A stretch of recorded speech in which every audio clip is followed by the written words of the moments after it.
Paul, round two. Here we go. Let's do it, man. Thanks for being here. I was thinking about it yesterday because I actually was really excited and we had some technical difficulties, so we had to revisit it today. But just the way you already had me so intrigued, man. What do you do for work?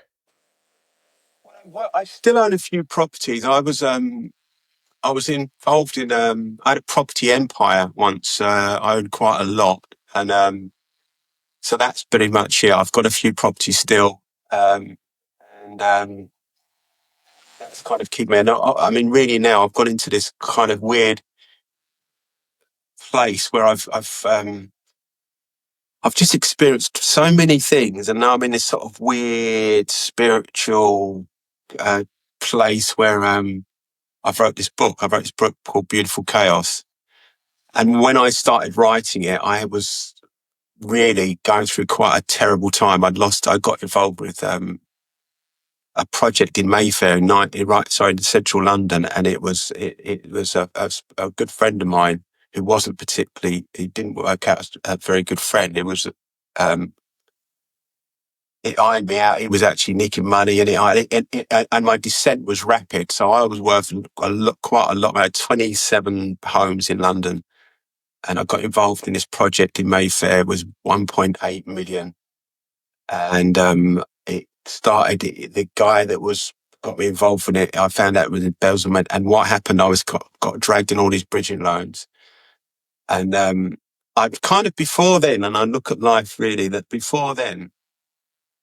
And I can see this with a lot of people that when you get money, you make a lot of money. My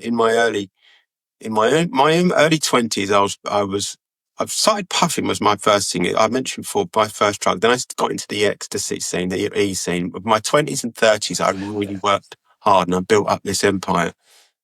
Um, I think my 40s started doing cocaine. And I think when you're in that thing and you've got money, I had a Porsche E-type house, you kind of achieve. And I know I was partying pretty hard. And you'll attract people or the wrong type of people. And I think Mm. looking back now, because I don't drink, I don't smoke, I live, no, I'm eating literally like an astronaut. I go to bed on time. I've gone to the opposite thing. I've understood an awful lot because I don't do that stuff. But I understand when you're in that place, your confidence is flying, you just attract bad people and you're pretty much in a big label. So I, my descent was pretty rapid, and it sent me into a very dark place. But look, now my main thing at the moment is there's a connection with obsession and addiction, and I train like every day, like not because of it's an effort, it's because I have to. It's my fix. I have to train. I train, and I've now taken it into diet and. I eat, like I said, I don't eat food, I consume fuel. So I've managed to sort of, that's kind of been my thing. And for your first point, I've just been writing this book and training. And sort of, I really don't know what is going on because this is something I don't recognize. I know I'm doing what I'm meant to be doing. Um, and I'm just on this journey now and I'm obviously speaking, to people like yourself and just talking about my journey. Yeah, I love that. I love how you put that analogy is I don't consume food, I consume fuel. Because you mentioned it in your 20s and your 30s and then your 40s. But Paul, when I look at you, man, you look like you're in your 30s and 40s now. What the Well, hell? that's very flattering of you. I'll take that. But I can assure you that this is the thing. Like what has happened? I can only look at this now, and I don't think when you have addiction. And now I understand about addiction because there are different forms of it. And I'm looking back at the only reason why I can understand it now, because the bad addictions I don't do anymore. I take THC occasionally, gummies, and I'd use that for swimming. And I use that for running because it trances you, it puts you in a zone and it's very good for Hmm. that. A lot of people, if you find a lot of jiu-jitsu people, I don't like smoking weed because of my lungs, but they take THC THC can really zone you in. So that's the only thing I'll Like, take. yeah. I really have got a different view on addiction and understanding it. And it's interesting because I've got a friend of mine, a guy called Ryan, and for some strange reason, I'm really much more spiritual now. And part of me would think the stuff that's gone on, and I think, Paul, are you going mad? And I realized, no, you're not going mad. What was mad was when you were sniffing copious amounts of cocaine, going out for 2 days on benders with fucking ladies of the night, carnage, spending thousands and thousands of pounds, and literally, 2 days and literally going through his fire. That was the madness. I've come out of that madness now. It's the thing I've mentioned before. It's like a loop. When you're in a cocaine loop or an alcohol loop, I've got people like very close to me that I know have got alcohol problems. You're kind of in this thing. All you're doing is going round, recovering. So you go round, recover, go round, recover. You're just going round, round, round. You're trying to get out the stadium, and as soon as you get out, as soon as you get it, you think you've done it, and then you get back on it, and then you're starting straight from the beginning again. So you've never really been able to find out who you are. Now, I've been probably going on a partial loop probably since I was maybe 15, 16. So when at 15, I started drinking, I started puffing a little bit when I was younger. That was actually my first drug. I mentioned my first hard drug was ecstasy. And the ecstasy thing was, it's still a loop, but that was spiritual. That was an opening because it's serotonin, which is it's a much more of a love and connection. But I think I've just been going round, and now I've come out of the loop. I kind of now, and I don't consume any poison at all. No sugars, no nothing. But I do recognize some of my behavior now in a healthy way, and I can connect it through like bad addictions. So I understand when I'd go out on these benders, it's more, more, more. It's a narcissistic drug. Cocaine is almost narcissistic drug. It makes you very much me, me, me, me, me. And I understand now when I'm training now, I'm thinking, what is going on? And I'm thinking, you clearly now, because I'm not influenced by any poisons. I know it's a natural thing. I've just got this thing where I just get totally into things. And I tell you where I recognised it in a healthy way. I took up squash at 37 years old. I took up a game called squash. Now, squash, I got so addicted to it that I found out the world-known champion at the time was a guy called Pete Nichols. He was a world champion, world number one. Now, in my brain, I'm thinking, I've looked at this player, I think, you know what, I think I fancy myself. In my brain, I fancy being top 10 in the world. It's just my brain thinking. And I only started playing at 37. Now, I looked at it a bit like flying time. So I thought, all right, you've started late. So what you've got to do, you've got to put the air time in. So I'd spend 2 hours just doing backhand in the court by myself, 2 hours on the forehand. Then I found out Pete Nichol had a coach called Neil Harvey, who coached in a place in North Chinkford. Went and found out Neil Harvey. This is the world number one. See, squash is more, you can access people. Not like tennis. Squash is very much a community. It's a real community, and you can access people. So I found out Neil Harvey, started getting lessons with Neil Harvey, and I played and played. Now, I never ever got anywhere near top 10, but I did get to a very good level. I was playing tournaments around the world. I went to LA. I played a tournament in Barbados. There's a Jersey thing. I started playing tournament, and I won a lot of trophies. I was in Middlesex Division 2. So I got obsessed with that. Now, that was a healthy addiction.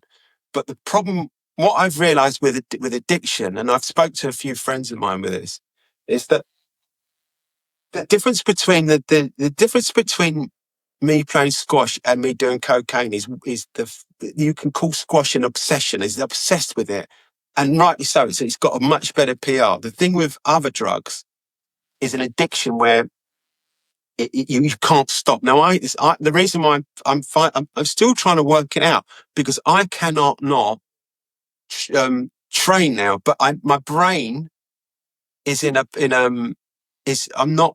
It's like I'm in control of my brain. It's not like it's not driven by coke. Coke is driven by a really, really I've said this before in other things, and it's weird because I can see all these things now. Where you get three different types of cocaine users. You get the ones that can take it, and these guys I find just incredible. Take it or leave it. They can take it. I've got friends I go around.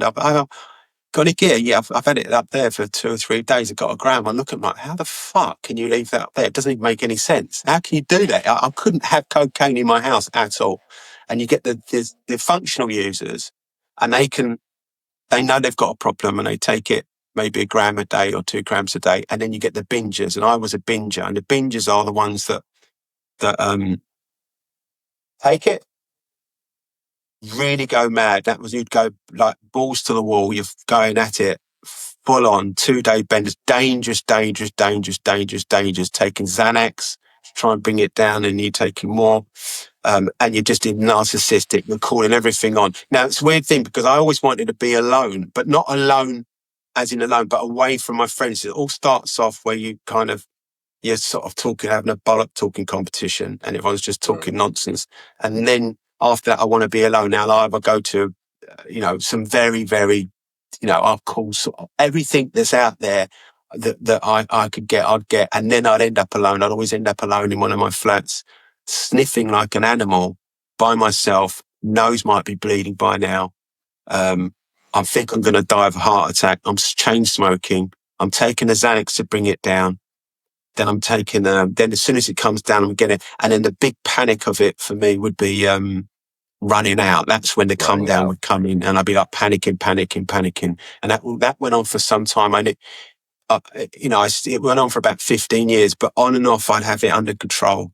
And there was times then I didn't. So, but I just understand it now because I don't do anything bad. There's similarities in stuff that I do, which I feel I can recognize the way I train now.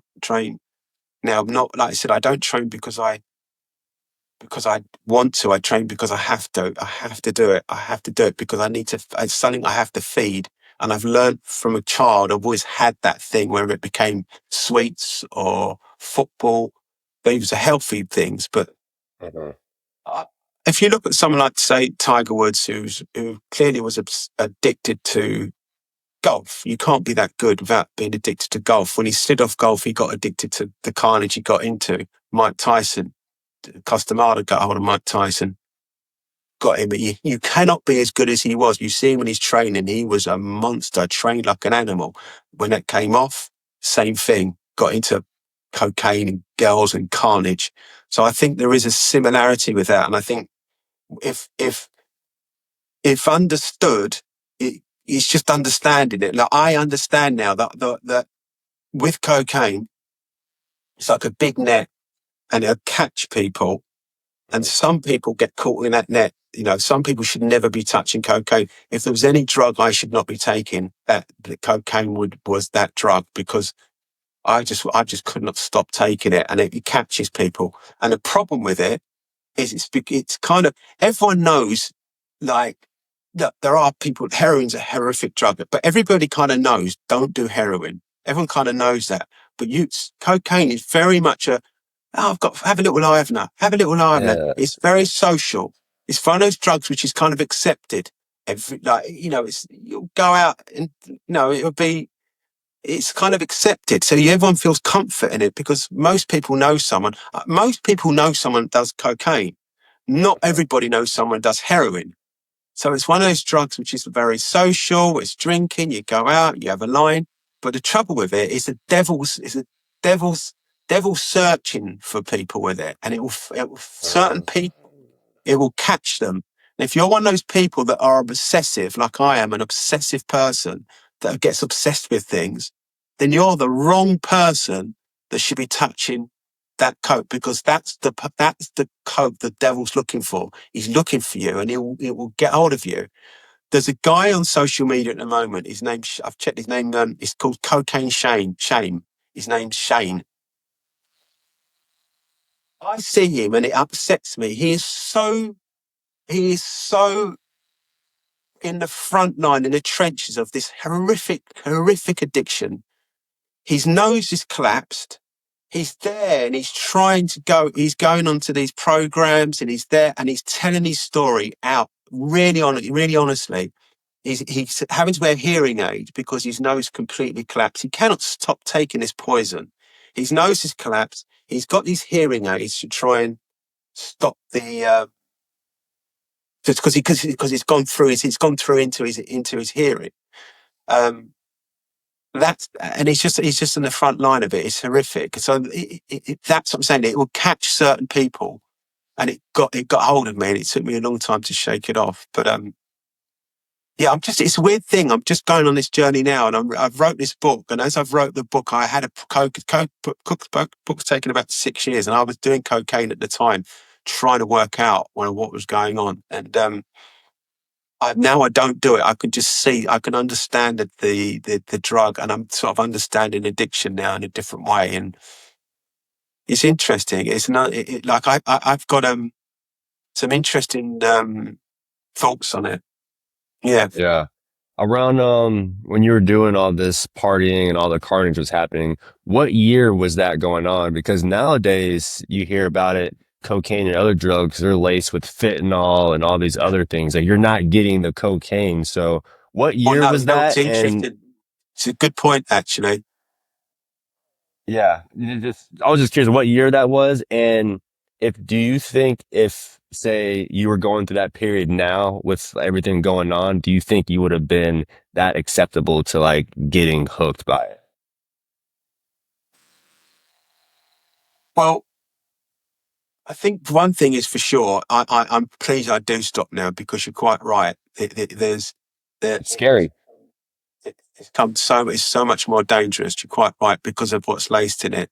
So this started in my 40th. So I'm 59 now. So I'm trying to work out when I did a line at my 40th. That's really nearly what 15 years, 14 years ago. I'm not great with math, but let's just say 2016 is 2016. 24. It was before then. It was before then because my mum passed at 2015, and that's when the cocaine went ballistic because it was like, this is the thing with coke. It will want to party with you. It's very seductive drug. I had a demon. I called him Hector. My cocaine demon was called Hector. So he was the total opposite who I am. Me natural is how I'm meant to be. So if I never did any drugs, this is it. It's a bit of an experiment. I don't do any drugs apart from THC, and my drug is. This is how I'm meant to be. I don't drink. I don't smoke. I go to bed at 8 o'clock. I eat like an astronaut. It's just this is how I'm natural be. Cocaine would be the opposite to who I am. Smoke, fucking call it on, anything more. No, that started in 20 about 2015, and I think it was. Don't know if it was clean or not then, but you didn't. It wasn't. We weren't worrying about fentanyl or anything like that. I know in Ibiza there was a big problem with a drug called pink, and there's been a few. It's real problems with that because that was being laced. So I know there's problems in Ibiza. I think might have been a few deaths in Ibiza. It was a few years ago, and I know recently talk about pink because pink has got all sorts of stuff in it. Um, I but don't I think think that's then it made its wasn't way such to a. America. Is it really? I mean, it's just shocking. So I think the time I've stopped, never there. I mean, there's always stopping. Full stop is the best. And the best thing is never ever to start. But the time I stopped, fortunately, it was a time when there wasn't any fentanyl or anything like that in it. Um, it was just coke, and do you know what's made me laugh when you try and stop? This is always the famous story. Whenever you try and stop, there's always someone to go, Paul. This new bit in is so good. It's so good. It's so clean. You don't get a hangover the next day. It's no, I think really the God. If you ever watch Pulp Fiction and they lift up the case, Pulp Fiction, and it goes ding. Yep. Pulp Fiction. Remember Yep. that bit in the restaurant? We lift up and they look in the case. That would be the cocaine. Mm. That's actually good for you. It's like it's like the cocaine that gives you all that goodness. Yeah. You don't get come up. There's always someone who give you that purest cocaine. You go, oh, I'll just get a bit. And it's just fucking, it's the same. It's always the same. There's never ever a time when you'll start off okay, but there's never a time when Anyone who's done cocaine would never wake up in the morning and think, oh, that was a great idea. It's always like regret. And it's always the one of the big things with cocaine is shame. Remember Stacy in King's Langley? Shame, shame, shame. When she walks through King Langley. Have you watched Game of Thrones? I Remember haven't seen that one, Stacy? no. There's a bit she walks through the thing and they're showing shame, shame, shame. And the one thing with cocaine is after you've gone out on these benders is shame, shame. And that's the thing that gets you. It's a shame. I'd go out on such bender and I end up going back to my missus. I've got my kid at home. So I've gone out for a few nights. I'll be back by 12. 2 days later, I come back broken. I can't even talk, walk through the door. 2 days later, I've spent thousands of pounds, gone out. I've ended up in one of my flats, nose bleeding, dehydrated, cramped, absolutely buckled, coming in straight up in the thing. Insanity, and then do you know what I really was scared of? It wasn't about anyone else. It was myself because I didn't want to give up. So it's the shame. It's a shame, the whole shame of it. Now I named my demon Hector, and people knew Hector. My mates knew Hector, and they didn't like him. And they didn't like when Hector comes out. They didn't like it. And if I ever went out and saw a guy who was Hector, I wouldn't like him. So it was someone that I didn't like. I became something I didn't like, and it was a battle to get rid of him. Now, there's times I had him under control, and there's times I didn't. When my mother passed, this is the thing I say with coke, is that it will seduct you. It said, you go, when you're trying to stop, look, mate, come on, you've had a bad time, you feel bad. Let's go, come on, you need a blowout. Or if something good happens, it will celebrate you. And because I've been in this loop for so long and I'm not in it now, I've like I said, it started of me writing this book, which helped. And that came from a very dark place. I hit a rock bottom moment when I had my empire got destroyed. And then I was married at the time. I married this girl. I shouldn't have married her. It wasn't the sensiblest move. But I fell in love with this girl and she helped me sort of calm down when it went really bad. And when my money ran out, she was off. She'd done the off. See you later. Party's over. I'm gone. And everything was falling apart. I was losing my flats, my business. My son's mother was taken to court, to family court. She was thinking, we're not paying for this, not paying for that, because everything's falling apart. And then it was just pressure, pressure, pressure, pressure, pressure. And I started going into I was through over COVID. So I was living in this house in Camden. I was living by myself now because there's no one around. I couldn't see anyone. So, but I got my drug dealer would pop round and serve me up. So I'd get gear. And that became like a bit of a, self-medicating really. I was medicating because the come downs with cocaine are horrific. Yeah. But if you've got problems after that, you go into depression. Now, my depression, this is the thing. When you go through cocaine, you get the shame and the anger and the regret. And actually, the one that like I said before, the one thing I hated really was worried about myself. I was really, because I know that I'm going to be so angry with myself. But when I've got depression, I kind of didn't have that fight anymore. So I didn't really mind. It's kind of got the stage where I think, fuck it, I don't care. All these problems are going on. And I was depressed.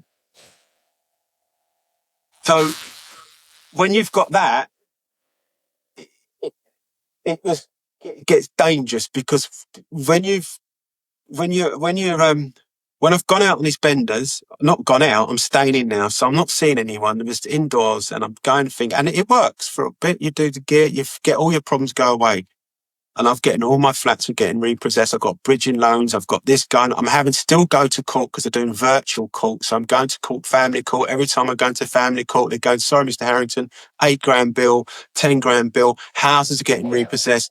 My missus is repossessed. I lost over £7 million on this deal. This deal in Mayfair.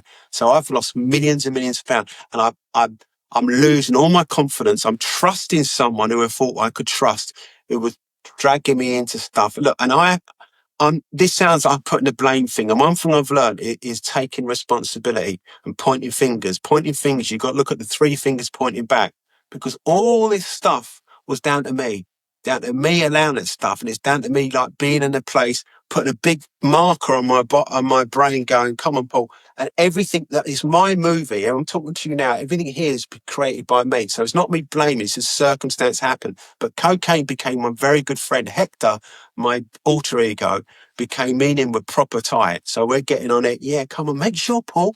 Make sure you don't run out. Get a little bit more. Get a little bit more. No problem, Hector. I've got you, mate. We're going to get at it. So I'm getting at it, getting at it. But the problem with that, you come out. Now, when you're in those benders in your depression, all I want to do is, after the cocaine carnage, I taper it off with Valium. So you'd have a Valium come down or Xanax. Mhm. And then I'd go into this deep, deep dreams. And I like the dreams because the dreams were so clean, not clean, they were so weird, but it wasn't reality. The reality was the problems of divorce, family court, houses getting repossessed. That was reality. And I didn't want reality to come in. So I'd kick the can as far down the road. And the further you're Mm. kicking it back, doing it, and you're doing more drugs, more Valium, more everything, then you get the big tsunami of depression and coming at you. Now that was such a big wave that it got dangerous, because my brain now is having the shock. It's like jumping off the trapeze and you've got no safety net. And when you hit the bottom, it's a crash. It's a hard Yeah. crash. It's a bang. And then that bang is like, we can't do this. We can't do this. We can't do this. Then you're thinking, your thoughts are getting darker. And the same thing, it's a seductive darkness. You're thinking you need to tap out. You can't do this. You're pressure. And the one thing I'd say, one thing I've learned is you cannot let what your brain is telling you in that world. You cannot listen to your brain. Your brain is not what it's trying to do you a favor to take the pain away. So it's wanting me to tap out. And now I'm thinking, do you know what? In I can't even imagine talking about it, but because lots of people much worse. I think, how can you do it? People much worse position than you. Your life isn't that bad. You still got this guy. No. But it's just the fact of the amount of drugs that I'd taken, my circumstances, because I was in depression and I couldn't handle, and I'm not answering phones now. So the phone would scare the shit out of me. The phone would ring. I'd be absolutely petrified of the phone ringing. And my life was just going to that stage where depression, man, I never understood. I never experienced it before. My dad suffered from depression, but my mum was she sort of she was the medicine for him. My mum was the medicine for my dad. She was just full of energy, and she was such a energetic person. So not energy, but she just had a character which balanced him out. So I didn't understand it, but I understand it now. And if you're medicating that with, if you've got drugs involved, that's when it becomes dangerous, because your decision making then is not, it's not good. Your brain is run by my demon Hector is calling the shots. So I had a pivotal moment, because I hadn't seen my son for many months because of the COVID, and he came round, and when he saw me, um, we were talking, and he saw me just at the bottom of the stairs, and he'd come and grab me, and he wouldn't let go, and he was really holding on. It was so different. It was like as if he was saying, like it was a spiritual mad thing. I don't know whether the universe intervened, maybe, I don't know, but it was a moment that I had to change. And I remember being quite emotional that night, and I don't know if it's a few days later, I can't remember, but after that, I had a phone call. A friend of mine rang me, a guy called Jay from Ibiza, and he'd been through the 12 steps. And I told him, look, man, I'm struggling here. I'm feeling I'm in a dark place. He said, look, you need to get out of London. And there was a little Mm. gap, I think a week or so after that, in the COVID thing. And I flew out to Ibiza, and I stayed in the north of the island. It was in it was in an airstream. And it was right by the airstream was right by the ocean. So it was right by the ocean. and there was no one around in the campsite. It was empty apart from some hippies there. Miguel, a good friend of mine, Miguel, I used to smoke few joints with him, become a good friend of mine. He lived in the forest, and it was just quite funny. Yeah. And that was probably that was it. And I think that there's something about nature which I didn't realize. Before I saw all about stuff, but something about nature. Nature's a really powerful healer for many things, and I think the ocean and the sand and the thing. Well, that was the time, and that was the thing, and that was the genesis of me writing this book. And I started becoming. I stayed there for quite some time. And it was just, that was it. I needed, it was really important. And fortunately, that he made that call, and I needed that because I was stuck in this honeypot of coke, depression, problems, banks. I didn't navigate my relationship with my son's mother very well. So I'd like lots of stuff, people texting me, horrible texts from people who were friends. There was stuff that was going. It was just a real. I felt like the universe was against me to such a level that I got a spiritual. You see, you can't pay your way out of this darkness. You've got to do the work. You can't pay your way out. And I got a spiritual guy. I've seen some spiritual guy, but another. There's always little gaps that was telling me, "Oh, you've got something on you," and then I went to Holloway Road and this spiritual place, and they said, "This blue soap's going to work. Bathe yourself in this blue soap with some limes. With some limes." So I'm in the bath, blue soap, limes. The only thing that came out, I looked like a flipping Smurf. I got all this blue shit on me. I can't get off. Nothing worked. I figure, right, and you can't do. There's no shortcuts. You can't microwave your way out of it, and I know that now. And you can't. Which I do think that the way it happened and the way my behaviour was maybe, and I know this is a thing, my brain starts going, this is karma, Paul, this is karma. And I know lots of people go, he's getting this because of karma. So you believe in it and you get sucked into that, and your brain starts going, well, that's it then, and in a depression and all that stuff. And it's a supernova of things. But Ibiza was the beginning of the journey of me being here now talking to yourself, for sure. Man, that's powerful. And before we get into like the positive side and the recovery side, because obviously you're doing better now, um, I know a lot of people that have struggled with addiction, cocaine, alcohol, drugs. I had my fair share of experiences when I was a little bit younger, but I'm curious, you you kind of got a late start at 40. You said you started. That's kind of late. Looking back at it, I was fortunate enough to start at a younger age, experience, go through those things at a younger age. Yeah. What was your like that period from like, 20 years old? Because you think like, you're in the 20s is when you're going to experience with Yeah, those things. well, it's not as, it's a different thing. Now, first of all, I think I was brought up as a Catholic, so we always drank wine. Red wine was always a big thing, so Catholic was a thing. But not, I had a problem with alcohol, but that was my first real thing. But in around '89, there was the UK had this big like sweeping of a rave scene. So Mm. ecstasy was a big thing. Now, before that, I was into football. I was a football hooligan and really into it. I was running around. I was a Spurs fan. Still am a Spurs fan. And I was into I was into I was in a little gang called the EJF. It's an Epping Junior firm. We called ourselves. It's ridiculous when I think about it. But we were tear gassed up, coshes. It got quite heavy. A few people got stabbed. My friend got slashed. It got really quite heavy. We'd go to the top of the grounds and it'd be like, you've seen English hooligans, you've seen them on foot. We just don't know what it is. There's something about, They love their especially when it's football. football, but it was proper, but we were, there's a thing called casuals then. So you'd be wearing like Burberry, Aquascutum, Fila, Lacoste. And it was like you're all dressed up in designer wear. Most of it, we were all shoplifting, so we're all just robbing. So we were little Herberts. And I remember from I was really into it, so into this scene. And then I got little, like, kind of about 19.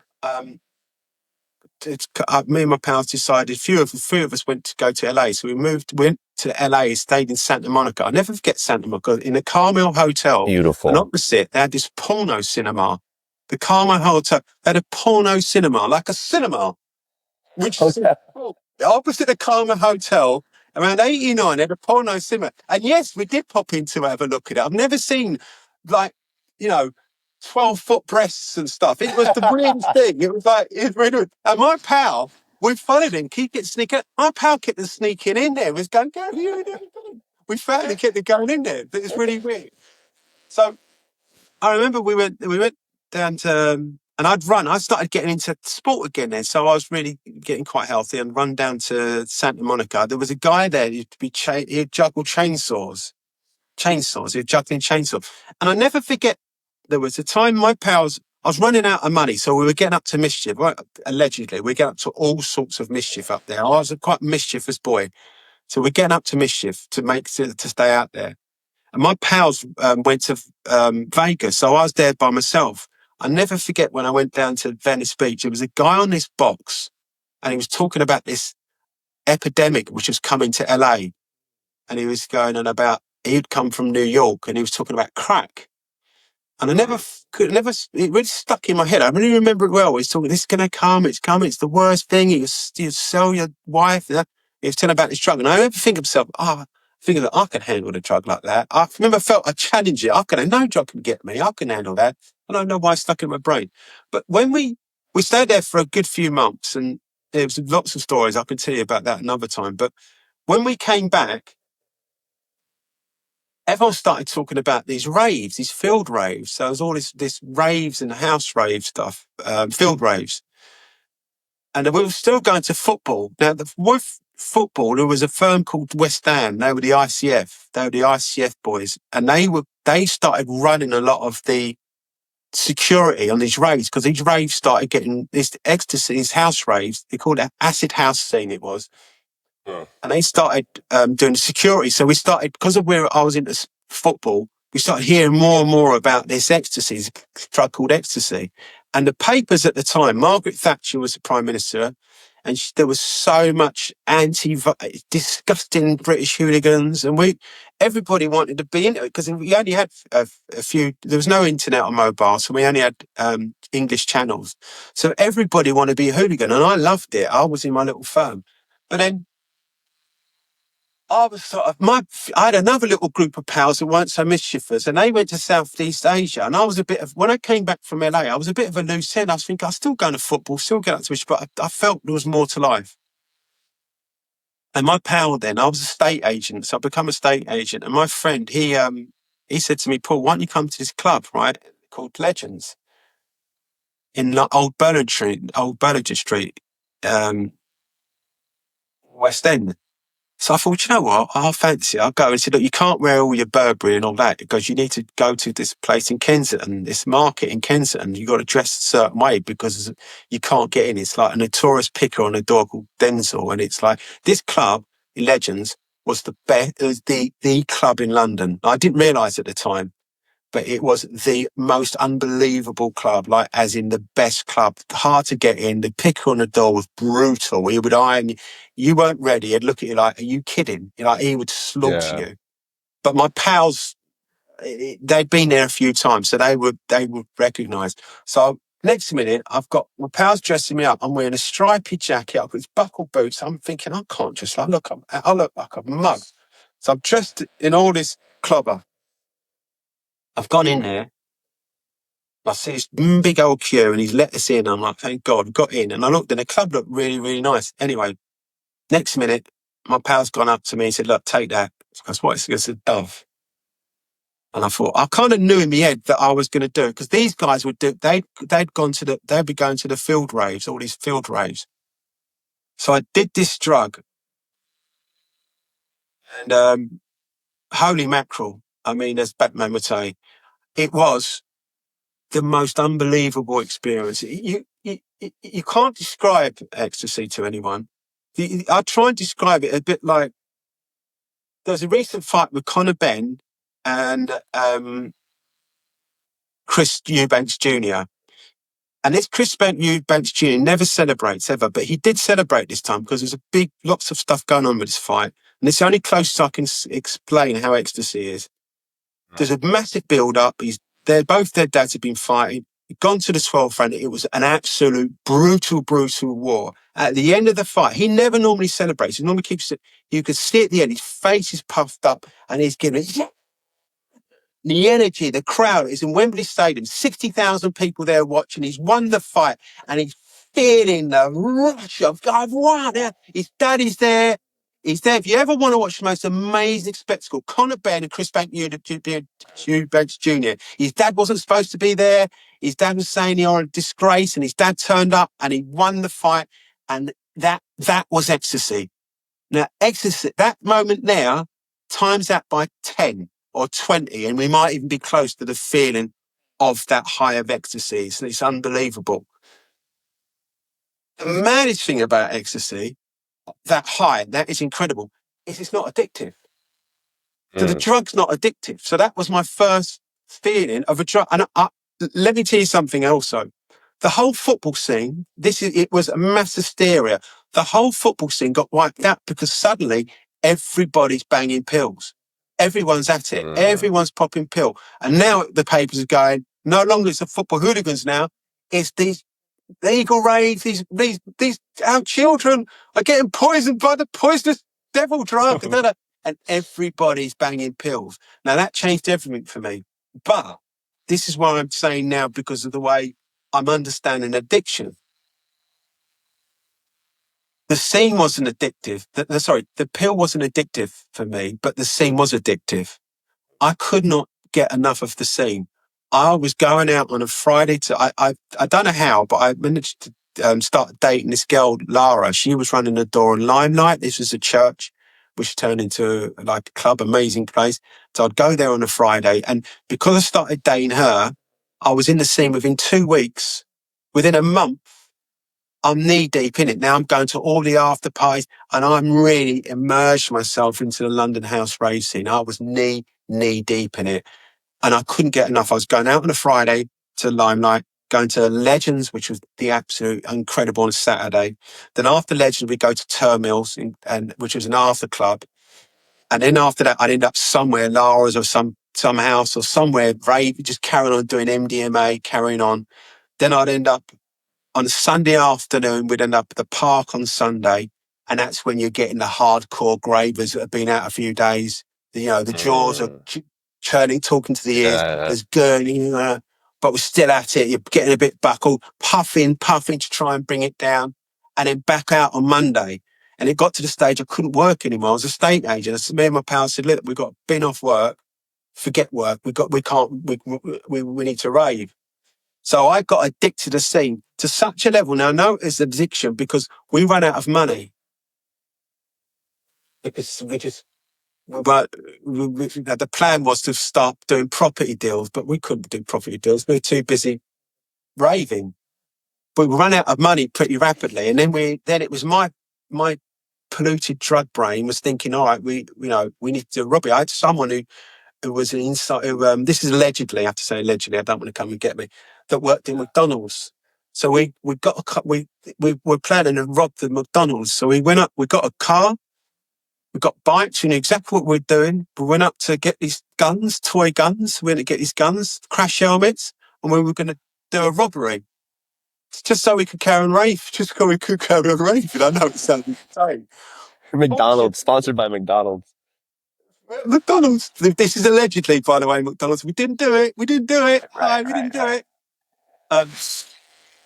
And I remember thinking, and this was going, and I was raving so hard, and I'm thinking, I just can't get enough of it. And then, let me tell you a story before that. Actually, it's how it got. Before then, the plan was to make money because we took this. This why we went to the McDonald's. We took 300 doves allegedly out to Ibiza. These were the purest ecstasy. There was only one drug which was the best drug, and that was a dove. They were doves. This was the purest pill you could ever take. The dove, no gurning. You could get on it, and it was you can't. I was taking 9 or 10 over the weekend. I was smashing it. But we took 300 of them out to Ibiza. We thought, right, we're just going to serve them up, so we can make good money out of them. So we got a power. We had loads of these doves. But my stupid mate, he started throwing water balloons over the balcony of this apartment in San Antonio. So we were out on Ibiza. This was in '89. So we were out to Ibiza. Was like the place, was the mecca of house, and still is now. How it is, yeah. So he threw the water balloons. The police came up, right, and came up to the room. Come, bam, bam, bam, opened the door, searched the room, found our pills. So they were in a, we had in the Kellogg's box in the kitchen. Took us down the police station. All my pals next door, all down the police station in the car. Right, we're thinking we'd only been there a day. We hadn't been to Caf Del Mar, this place. We hadn't been out. So we're in the cells. Then I'm thinking, oh my God, this is it. We're done for. I'm thinking 12 stretch. Everyone's panicking. I said, look, no one turned around to say they were there before. We don't even know. They took us out. They was taking us out. Those days, the Spanish police weren't messing around. I'm sure they still are. They were beating us. It's your pills, your pills. No, none of it. So they was bashed. They gave us a real hiding. Anyway, 2 hour absolute beautiful thing. For some reason in the morning, they said, see you later. They just kicked us out. So about 6 o'clock in the morning, they kicked us out. But obviously didn't give us our pills back. That was it. So they kicked us out. I remember we were going back and we were like, oh shit. But my mate Jimmy said, look, Space is still open. There's a club called Space. The Space has only been open for a little while. This club called Space. So we went 6 o'clock in the morning.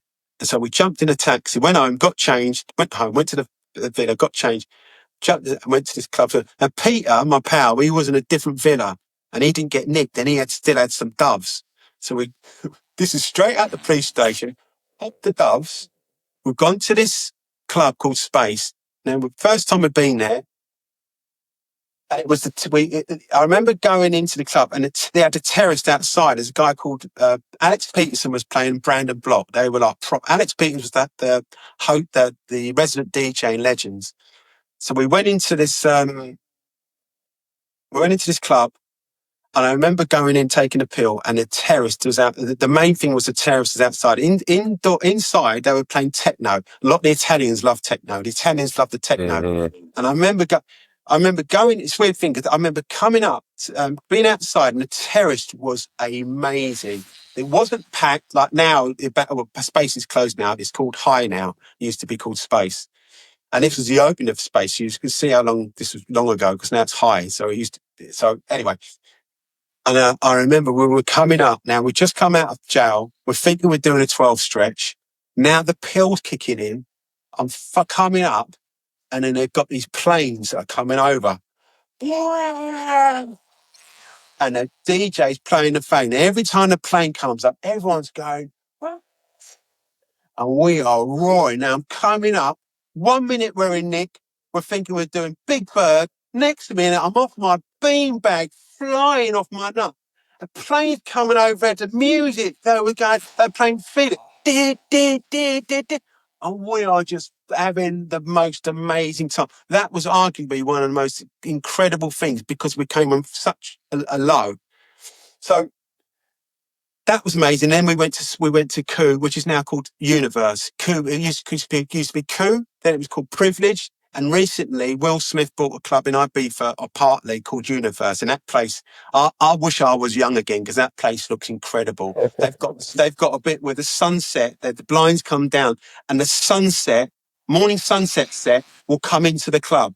So if you want to go Universe, and then we did that. And anyway, we raved out in Ibiza, which was amazing. I've been there a few times, but when we come back, run out of money, and then we went to do this job, and fortunately, I had a moment of clarity, a little snipple of moment of sanity. You know, my parents, I was fostered in an amazing family. And loved my parents and my brother. I'm very good, but the thought of me getting nicked, these are Catholic, really good people, and there's me thinking of that, just awful. And I knew that I was getting a bit out of control. And then I stepped away. I just stepped away and I said, look, I've got to get out of here. And I moved away. I moved up to a place called Belsize Park, and there was a Hampstead in there, the forest and stuff and trees and stuff. And I managed to calm down, and I kept away from it. I did go back into it, and I remember going to see my pals, and I was convinced. I was eating bananas and Mars bars, thinking, "No, I can deal with this," and it wasn't the same. So that was my first introduction of being addicted, really addicted. But I was addicted to the scene, very addicted to the scene. Yeah, and it's easy to get addicted because, like you said, man, it's so damn fun. The Have you experienced? music, well, yeah, I like techno music, house music is like my jam. So I would go to like concerts here in America. They would do like what do they call them? Like festivals. We call them like a Yes. festival. Yeah, and it's just you're up all night, listening to music, girls, partying, friends, and like you said, man, the scene is what is so addicting to it. And even Yes. like hearing your stories, jogging back through some of my memories, like having some of those similar experiences, like it was just so much fun. Like I don't know if we're just fucked up in the head or what it is that we like about it. Just the rush and the energy. It's the scene. It's very positive. The thing with this sort of thing, I've done quite a lot of field work. I'd say I haven't studied stuff, but I've experienced many feelings with drugs drugs where you're not actually taking drugs. And I think what I've learned, which I know with ecstasy, is the serotonin, which is the main that floods your brain. It's serotonin, and cocaine floods your brain primarily with endorphin. Ecstasy, serotonin with a bit of endorphin, and serotonin is a much more not much more connecting. That's why I take THC, because it has serotonin. It's more connected. It connects you. That's why people get emotional. That's why you get the love hugs, and it's all connected. It's Yeah. all love. And that's the reason why all the violence disappeared. There was guys there was guys in football that I would be kicking off with really heavily, dangerous people. The next minute I see them out and we're hugging each other, going, "Oh, fuck that shit. Oh, love you, man. What are we doing? I'm sorry Right. about your mate slicing up your mate. Sorry about that. Sorry about gassing you. Sorry about ringing your mum and saying I'm gonna iron your son out. Sorry about." It was all love, and that's the thing. It's a serotonin, and it's a love, and it can take you into dimensions. I know it took me into different dimensions, but I just got it's so it's embroiled to the scene. And I know that as I mentioned, there's certain people with certain characteristics that have that thing. I recognize that now. I recognize that certain people can pop into it and pop out, and certain people can't. But those people also can do things that other people can't. Just understand that there's a different Mm. embrace. You see, people embrace things different. So if you've got that trait with someone that just cannot get enough of that scene, then that's the person that should not do cocaine. So Yeah. that was the first addiction. I mean, it was the scene that was really addictive for me. I mean, I've Yeah. been addicted to other things when I was younger, but I didn't realise. Like when I was a kid, I loved sweets. I'd nick all my brother. Easter was a big thing for us because being Catholic. So we'd have three brothers, three sisters, mum and dad. So you're talking 9 eggs and chocolate and all stuff. I'd eat all those until I was sick.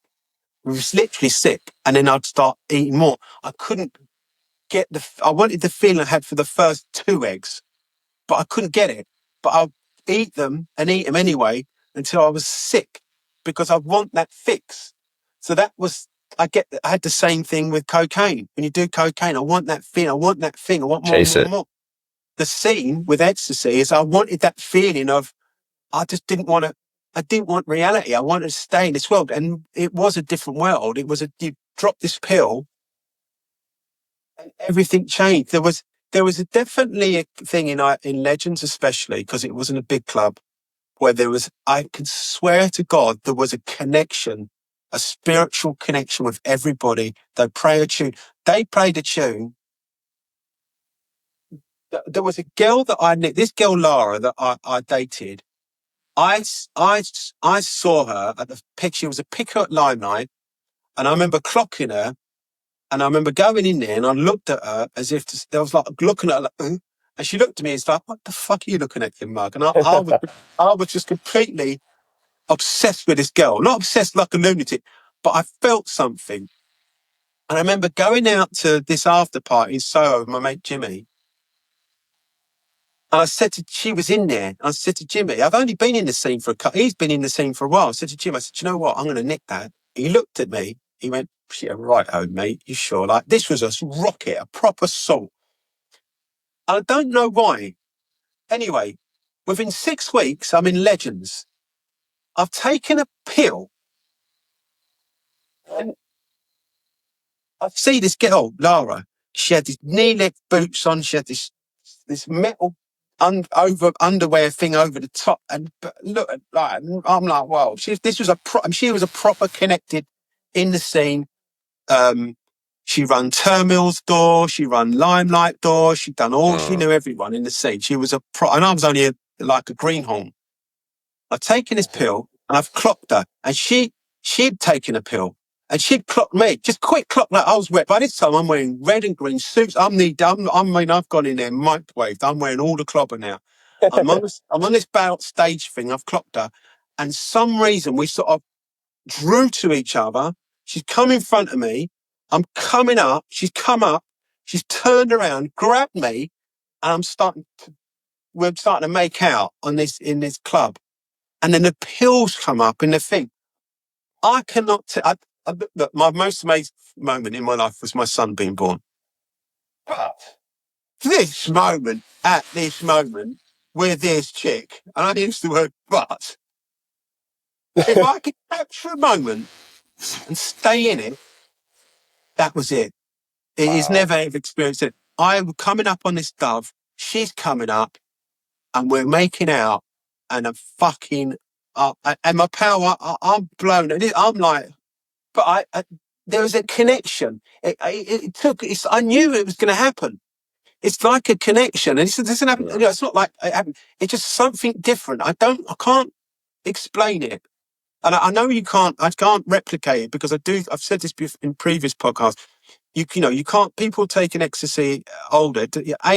It's just awful because your face is contorting. But I think at that time, because it was a new drug, no one had been taking it, and I think the drug we took, it was called a Dove, and it was so clean and pure. But that moment, at that time, coming up on the pill, and as Cat Did Gore they were playing, I can even remember the track. It was the most amazing song, and I came up, and then we kissed, and then she just said, called me up. She goes, come to Terminals. And she just left, like as if it was scripted in a movie. And I'm running around going, my mate going to me, Jimmy. My pal went, ah. He goes, I know, I just see it. I goes, I don't know, bro. I goes, where's Terminals? And that was it. We went to Terminals, and then we started dating, and there was just something else. And everybody, it was a beautiful time, man. It was beautiful, apart from, I just couldn't stop. So that was, it's a serotonin, and it's a love drug. It really is a love drug. It makes you emotional, and you ring your pals up, man, I love you. You want to ring your mum up, mum, I just want to say I love you. Yeah. That was the one thing you had to. Fortunately for us, we didn't have mobiles. So you had to go to to make a phone call. If we had fucking mobiles then, we'd be banging trouble. I've been banging trouble because I've been ringing everybody there is. I've been ringing everyone and telling them to love them. So we didn't have mobiles. And thank God, because... No social... What if you guys had social media back then? Jeez. No social media. Look, you'd have this little thing called an answering machine, and you'd get home, and if it had a few red lights flashing, you think, I've got messages. You'd be excited by that.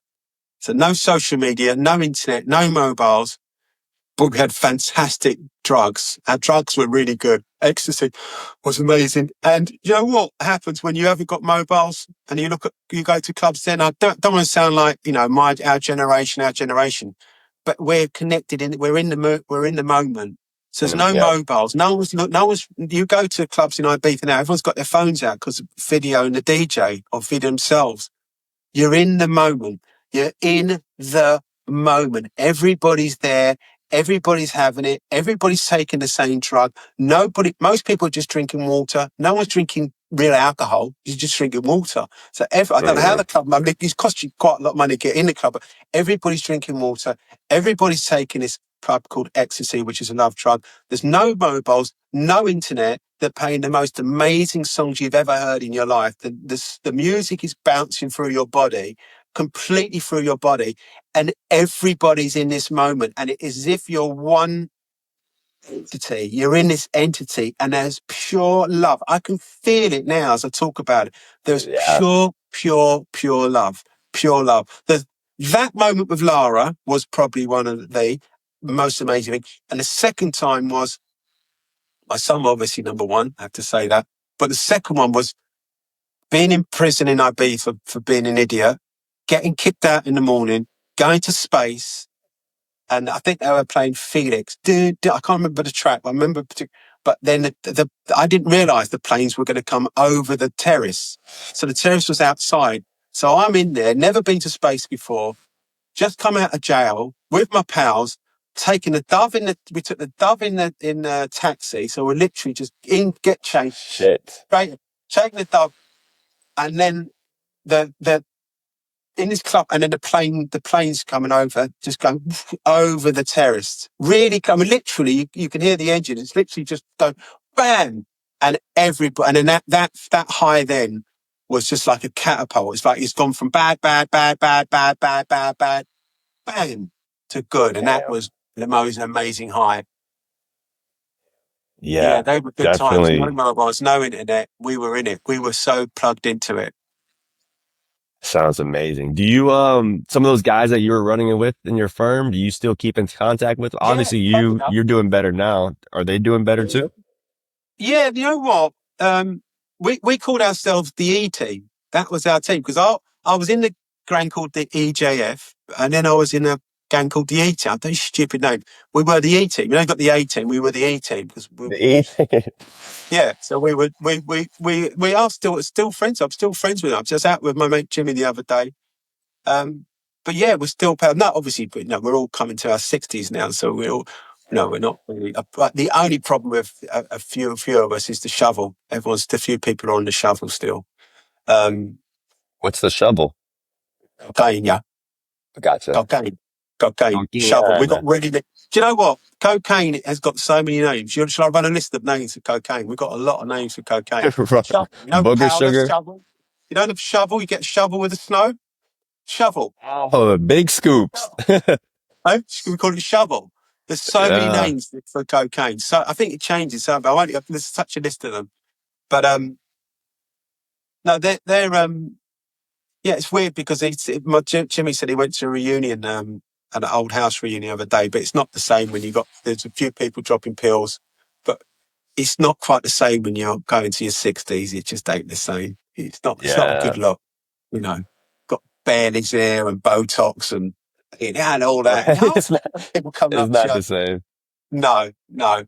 I'm so far removed from that world. I don't like too many. I don't like crowds anymore. I like more more peaceful things. I don't like crowds. I like peace. I like the river. I like the sea. I like to meditate. And I love exercise and peace. It's definitely what I crave now. But certainly the rave scene was really, really good. So is it a big thing in America now? I don't know what is that scene? Is ecstasy still a thing over there? I think it's slowly dying out. I think it had its peak, then I think it's now slowly dying out. I'm not really sure. Right. I'm 30, so I'm kind of like in America, like if you're 30 and you're partying, like you're kind of old. Like that's a little too old to be out there, you Really? Oh know? my God, Yeah, right. the kids nowadays, man, they're jumping off the porch super young. So like I go somewhere and I just feel like an older guy. So I just kind of I'm not too familiar with it. That's not a bad thing. Funny enough, Yeah. I stopped going mad at 13. That's an age where I think you get to 28, you start getting a grip of things. You start going for it. Then I went mad at 14. So between 30 and 40, where I made all my money, and between 40 and 55 is when I lost it. Yeah. I was fortunate enough looking back on it that when I was 23 and 24, I got arrested my first time for drunk driving. I think I was like 23. Right. And I went into jail. Literally, Paul, I was in jail during spring break. Like, so the college, everybody's on spring break. So it's time to party. Like, people are ready. There's no class. Like, everybody's going out of town, going to the raves, to the Yeah. festivals. And the night before, I get locked up in jail for a DUI. So I get out 2 days later, and it's a college town. So, like, if the school's not going on, it's in Tallahassee, Florida, at Florida State University. If the school's not going on, everybody's back home in Miami, South Florida, where they come from. So I'm sitting in my apartment by myself, everybody's gone, just got out of jail, super I wouldn't say rock bottom yet because there's still more to come. Because a few months later, didn't learn and I did the same thing and I found myself in jail again. So I think looking back, I was fortunate enough to like do that at a younger age and experience like, especially jail in America. I'm not sure how it is over there, but it's kind of scary. Like I'm not like a tough guy. I'm not going to go in there and like try to fight everybody. But so you learn quickly, like this is not the lifestyle that I want to be in. It was a wake up call, I think we'd call that. A Yep. wake up. It was a wake up call. So I slowly got my shit back together. And then, yeah, I kind of, and still to this day, man, it takes a lot to keep myself out away from those scenes because I do know how fun it is and how immersive you can get in the experience. Very much so. It's Yeah. it's awesome. I know you talked about you had that moment where your son came down and you were on the stairs, and that was kind of the start of the process for healing yourself. Was there anything else that, like, going through those moments, was there anything else that fueled, like, you were like, you know what? Fuck this. I'm done. Like, I need to get my shit together. That was a pivotal moment. I think that was thing. I think more spiritual, and I think the universe has got this thing because I think it'll only it will back you, but the universe will back you. But you've got to be worth backing, and everybody. I've had lots of people reach out to me lately that will reach out to me because they know I've sort of gone through this thing and asking me how to helping them to get out of their looping. They're in this cocaine loop, but you've got to. The universe, I think, will back you, but you've got to be worth backing. So you've got to do the work. I think you've got to do it. And I think Isaac was that first universe saying, "Hey, there you go. That's your time now. You've got to do something about it." And the guidance. And then weirdly after that, I got this phone call, went to Ibiza. And I realized then that looking back now, that was it. But I did the work. I had to sort of, it wasn't immediate, but that was the beginning. And then I started writing the book. Now, the book was a weird thing because I've always been fascinated by stuff. When I was fostered in as a kid, and my birth name is Paul Wu.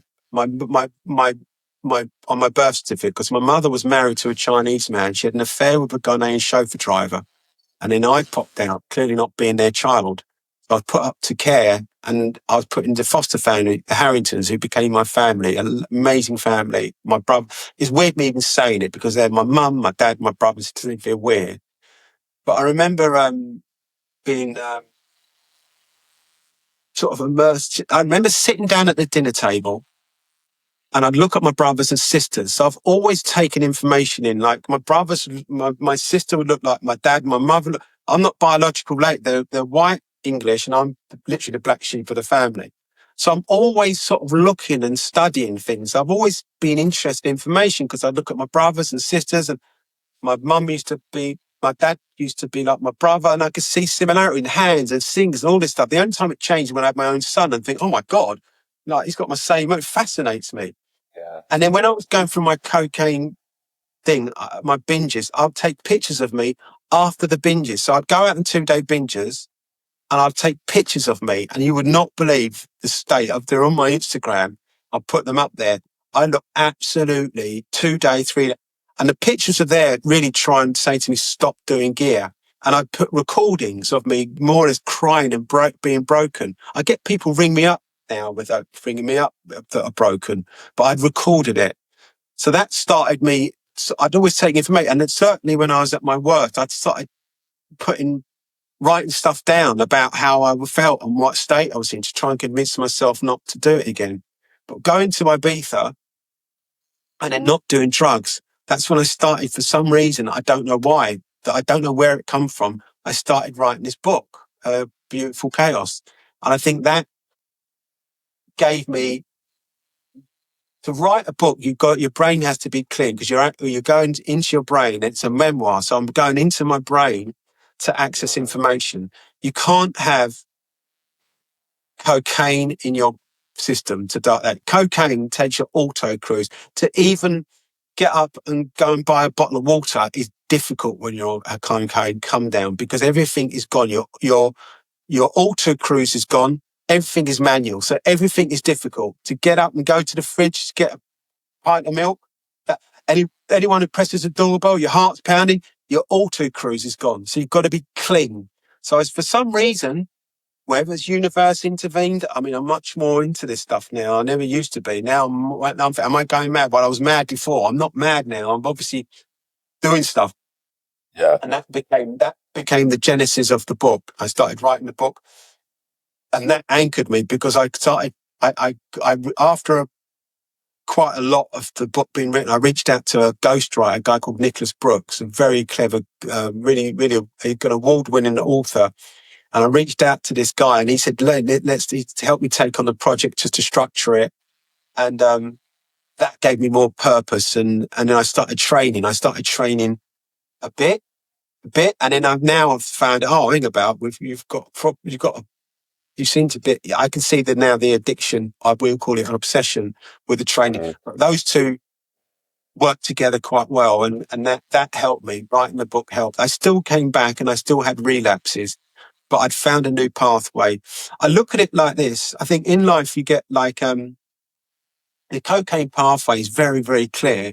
I think the pathway I've gone on is a bit like in the morning. I mentioned this before, where you get up in the morning and you've got a field, and the field's got loads of dew on it, water. And you don't really want to go across the field because it's a bit wet. But you Mhm. think, oh God, I'm going to do it anyway. So you make those first steps, you've got footprints on the dew. Then you get up and you do it again and again, and eventually start carving another pathway. It's like a neuro link. So you create the pathway. Now you've got the other pathway, which is demonic and dangerous and devilish with Hector, my demon. And I started creating a benefit. And to get on that pathway, I had to be in nature. I had to be around peace, away from temptation. The temptation had gone. And I'm in there, and it started with Ibiza, in the walking a little bit of cycling, and eventually those steps became easier and easier and easier. And now that pathway is really deep and rooted. So I've created Yeah. that pathway. But it started off with a few steps, and again repeat until it becomes something like it's easy. The only problem I have occasionally with swimming. Swimming is one of those things where I swim every day, and I swim really. That probably my little thing that my body's always going, "Oh, do we have to do it today? Do we have to do it?" Yes, we do. But the more you do it, like that same voice is the same voice going, "Oh, Paul, can we just get some coke today? Fuck off. We're not doing that anymore." It's the same voice. It's that negative voice that wants to sit down and, do gear and just go chaos. So just creating that pathway and writing the book and exercising. I think your question asking that the pivotal moment, without a doubt, was with Isaac, my son. I think that was the pivot. And I think that in some ways, though I hadn't seen him for some time, I think it gave it in some ways it helped because the impact was so much stronger. The impact was like, it wasn't marinated, it was microwave. The moment was very instant. It wasn't like, "Oh, Dad, you're right." It was instant. It was very intense, and Wow. that was the pivotal moment for me, for sure. It's kind of crazy that when you went out to Ibiza to start writing the book, is that's the same place where you got locked up in prison and went to the nightclub scene. So it's kind of like full circle. Yeah, yeah. It's funny people say that, but it's Ibiza is one of those places. If you go there, can chew you up and spit you out. But if you respect it, which I did that time, and I went there, it looked after me, and it showed me It was a beautiful place. There was a guy there, Miguel, one of the hippies there, and I'd still smoke a joint there. And he'd always, I used to be able to roll joints. I couldn't by now, I didn't know. So he used to always roll me a joint. And I used to sit down and have a little smoke with him. And it was, there's something about the earth and certainly views and where you can really, it's really healthy. And I think anyone who goes through any problems, I think a lot of the problem in life is that you're constantly, especially with stress and depression and addiction, it's just so much noise. There's so many squirrels running around. There's so many directions. And when you find somewhere, I live very near a river here, when you find somewhere without noise, with peace, with the earth, like real earth, like stripped earth, it, it, you can look into yourself, you can find, you can just see it just stops everything for a little while. You know, you're on this train and everything is just flicking by in life. Flick, flick, flick, flick, flick, flick, flick, flick. You look out the window, it's just fast, fast, chaos, chaos. By being somewhere like, somewhere away from people, with nature, trees, forest, sand, stars, you know, even anywhere, it just slows time down and it centers you a little bit. And especially if you're by somewhere where you've got views, because if you've got a view, it makes you look, makes you realize how insignificant life is. You're on this planet and it's a gift from being a chance, especially for me. My mum thought I was going to be Mr. Wu's kid. So the chance of me being here is so remote. And I think you just get caught up in stuff. You get caught up with the world, get caught up with all the carnage. You get caught up with people. And another thing which I've realized, which is really holds you back, and you'll understand this now, is caring. Just caring too much about what people think. You know, for me to be on this podcast talking like this, I'd never imagine I could ever do something like this. But the only reason I could do it, because I just don't care. I care about my son and I care about my dad and very close people. Everyone else can do one. And I used to care too much and it holds you back. So certain things you know, that you've got to cut out of your life. And if you can cut that caring thing and just take, you know, like embrace the fact you've got a problem, which I had, and just, you know, and just get out to nature. Look, I saw some guy on Harley Street, some hypnotist guy. I went to see some woman in some centre, some cocaine centre, and I was telling her what I was getting up to, and I could see the disgust in her face. I was thinking, do you know what? But what helped me was just being away from everything and just finding the beautiful word. It's a beautiful word called, it's like Trump loves terrorists. I love the word peace. Peace. That beautiful word. It's a beautiful word. Peace. Yeah. Peace. Damn, where you're man. finding. If you can find peace, beautiful peace, then you can find out who you are. Because fundamentally, are you probably at that moment when you're in jail, when you're in that thing, you have that moment, like you start to question, who am I? What am I doing? Why am I here? How did I get here? What was the process of getting here? The self-analysis, self-analyzing yourself. And if you can go somewhere where there's a view, and you're there by yourself and you've got no mobile, no internet, just spend a moment just to find out who the fuck you are. Peace. Dude, that's it. And I do want to ask a question because, like, before I get to that one, though, I want to relate, like, oh my, like, it's so weird hearing you say this, Paul, because, like, I can see myself in you and your stories so much, man. Because when I got out of jail and I started my process too, I actually did the same thing. I moved to Colorado and I was living in the mountains of Colorado, and it was just the views. You know, I got into snowboarding, and a lot of my buddies, we got into hiking, and we would just go camp in the woods for days at a time. No internet, no nothing. And just being in the mountains, like these massive mountains, like I'm sure Colorado, you've been out to California, you've seen the mountains. Yes. And like you said, it just makes you realize how small of a speck you are in this whole grand scheme of things. And I truly believe that's why Colorado has a such soft place in my heart, is because when I got out of the jail and I got out the recovery, it was maybe like 3 months later, I went to go visit my buddy in Colorado, and my life completely changed for the better. And then I came back home. I told my parents, like, I'm moving there. I moved out there and I kind of had the same experience that you had with being in the nature. You just realize like It's you powerful. described it way, yeah, It's a dude, that powerful is, medicine, and he says it's very big. Not it's, the way you describe that is something you've discovered, which people lots of people probably need that. They don't realise they need to do what you've done. They need to go out and do that, but people don't. They just go through their lives like a Groundhog Day, and they're just doing the same things. I call it looping. They're doing the same thing, and to cut out, sometimes you've got to go straight to the basics of stuff and nature and Earth and the planet, stars. I imagine the stars there at night must have been incredible. Campfire. I mean, like imagine a campfire in the mountains. You're sitting there with your pal. Oh, come on, amazing. I'm getting goosebumps right now because you're just like, those are the things. I'm not bullshitting you, bro. We would go out, we would hike. It would take us maybe like 4 or 5 hours to get on top of these mountains. Like we would hike all day long and nobody's up there. And we would bring like our tents and I would carry like this big ass speaker. I mean, I had my buddies like carrying the tents and the food and everything. And I'm like, that rave guy in me is like, I'm bringing my big ass speaker out there because I want to be on the top of the mountain, just banging my music. We're starting Yeah, fires, man, just hammocking. And it was the most beautiful, like, yeah. second to like that party scene because that was a great time, so many memories, and I wish I could like. You do a very good job of like going back into your memory and bringing those moments back because I know I have some of them too, but they're just not as tangible, and I can't go in my brain and grab them, but I know they're there. And then the It was. second, It I think just my brain.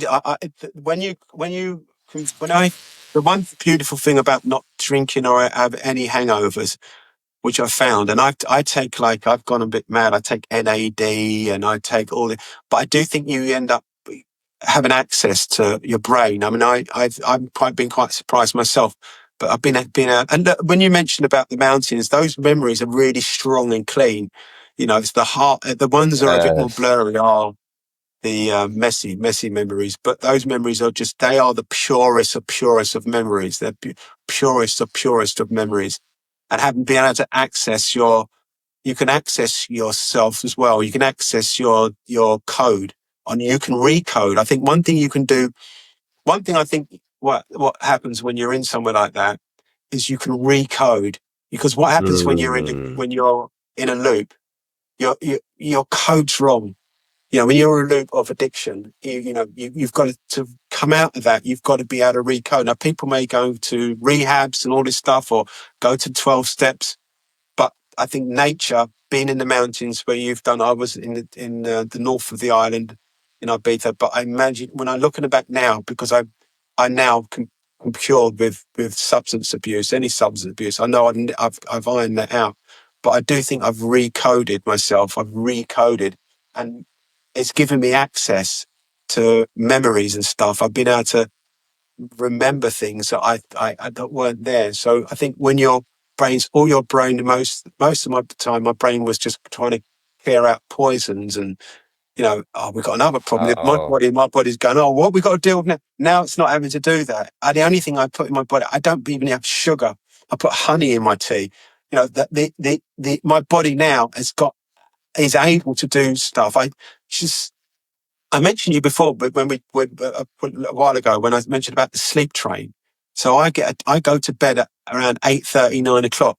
Sleep, sleep is so underrated as a thing. If sleep was a drug, it wouldn't be lit. It would be in a performance enhancing drug. It would be lit. It's so important to get your sleep, and the difference when you sleep, your brain and what it can do. Regular sleep. Now I got a lot of data on my Whoop, so it tells me when to go to bed. In fact, it's like quite nagging. But if my sleep train comes around 10 o'clock, I catch that train. If I'm not in bed at the station, the sleep station, and I miss it, I'm not sleeping. I'm not sleeping as well. So like getting your sleep is such an important, especially as you're getting older. It gets harder as you get older. So catching that sleep train, and then that I think helps with your mind, and just being find somewhere peaceful, as you mentioned before, being in those mountains, being somewhere where you feel like, you know, the size of those mountains, it's significant. We're looking at the ocean being forests, you know, even at Yeah. night in London, foxes running around and stuff. Just nature, clouds, stars. The trouble with London, you know, you can't really, no one really looks. Do you know when I remember you know what makes me, so I never forget my son when he was a kid. And the first time I remember him looking at the moon, you must have looked at, I remember looking at the moon one time. And I remember looking up, he was sort of getting a bit older, 2 or 3. I remember looking up as if to say, what the fuck is that? And I looked at him, I was thinking, he's got a point. What the fuck is that? We just got so conditioned with Yeah. being floating on this ball of earth in the middle of a universe where the sun has to be exactly there, the moon has to be exactly there, but we just accept it. It's just the nuttiest thing. I looked at my son thing. He now wouldn't look at the moon and go, what's that? But he had the most honest experience, true for the feeling of what is that thing floating up there? We just accept the fact of what's going in our little world.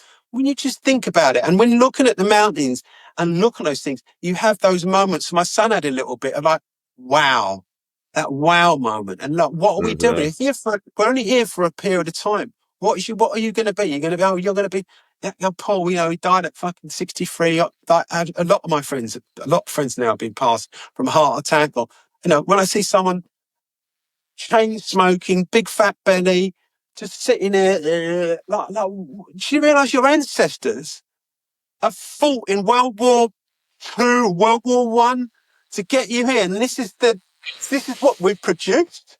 You know, so I just think there's just, it's having that grip of doing something. And I think I'm going through that thing now where you've had that probably when you're in that jail, and it's good to have those things. I think you learn a lot more from doing things wrong than you do things good. Doing things good, I was doing that things good in such a good way. I was attracting all the double-headed serpents, all the energy vampires, all the Mhm. devious little wolves come into my life. And I'm like, yeah, party, sniff, fly. It's only Man. now that I've suddenly cut out all the noise and I'm now coming back. And now I don't know where to, but I'm realizing that, you know, this, you know, life is a beautiful thing, man. And you've got to just slow down the train. It's all just flicking by. Yeah, dude. Slow it down. So like, damn, it's so relatable. I can't It's even express it. I interesting, think isn't it? It's interesting. it I love is, the fact man. that we've gone through these similar things. And I love the fact that, you know, when you talk about the mountains and that and how it you know, it made you, you know, think. I think what we're looking for, it makes you think. And I like the word you use, recoding. I think that's the process that I'm in now. I'm slowly starting to recoding because what is it? It's 2025. I didn't really go through, like I had my addiction, drugs, alcohol, all the way up until I was like 25, 26 years old. So it's only been 4 years since I've gone trying to go through that process. And like you mentioned it, I'm glad you said it like that because now it makes sense for me. Like I'm recoding my brain to start working like how you said earlier, like I'm not Hector anymore. I'm starting to become myself again. Yeah, no, yeah, I think there is I think the coding is where it's at. And look, that's good you grabbed that so early, but you went out the traps pretty early, so you was at it. Mind you, I mean, you Yeah. were doing.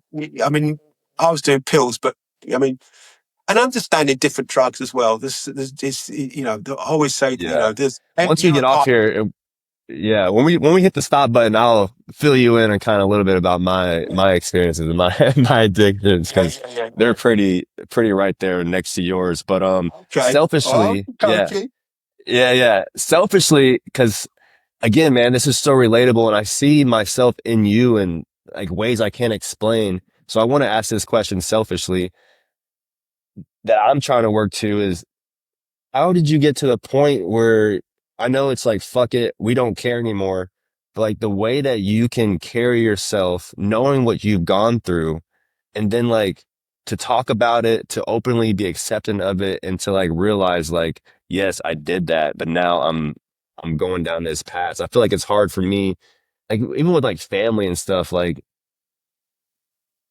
I don't know how to say it, but it's like it's hard to like accept that I went through all that phase. That was a part of my life. That's who I am. But to put it in words and to show like I'm going down a better path than the right path. Like you talk about it so confidently that like you must have like came to realization just like how did you get to that phase where you could just talk about it so comfortably and be accepting that's You who know you were? what? After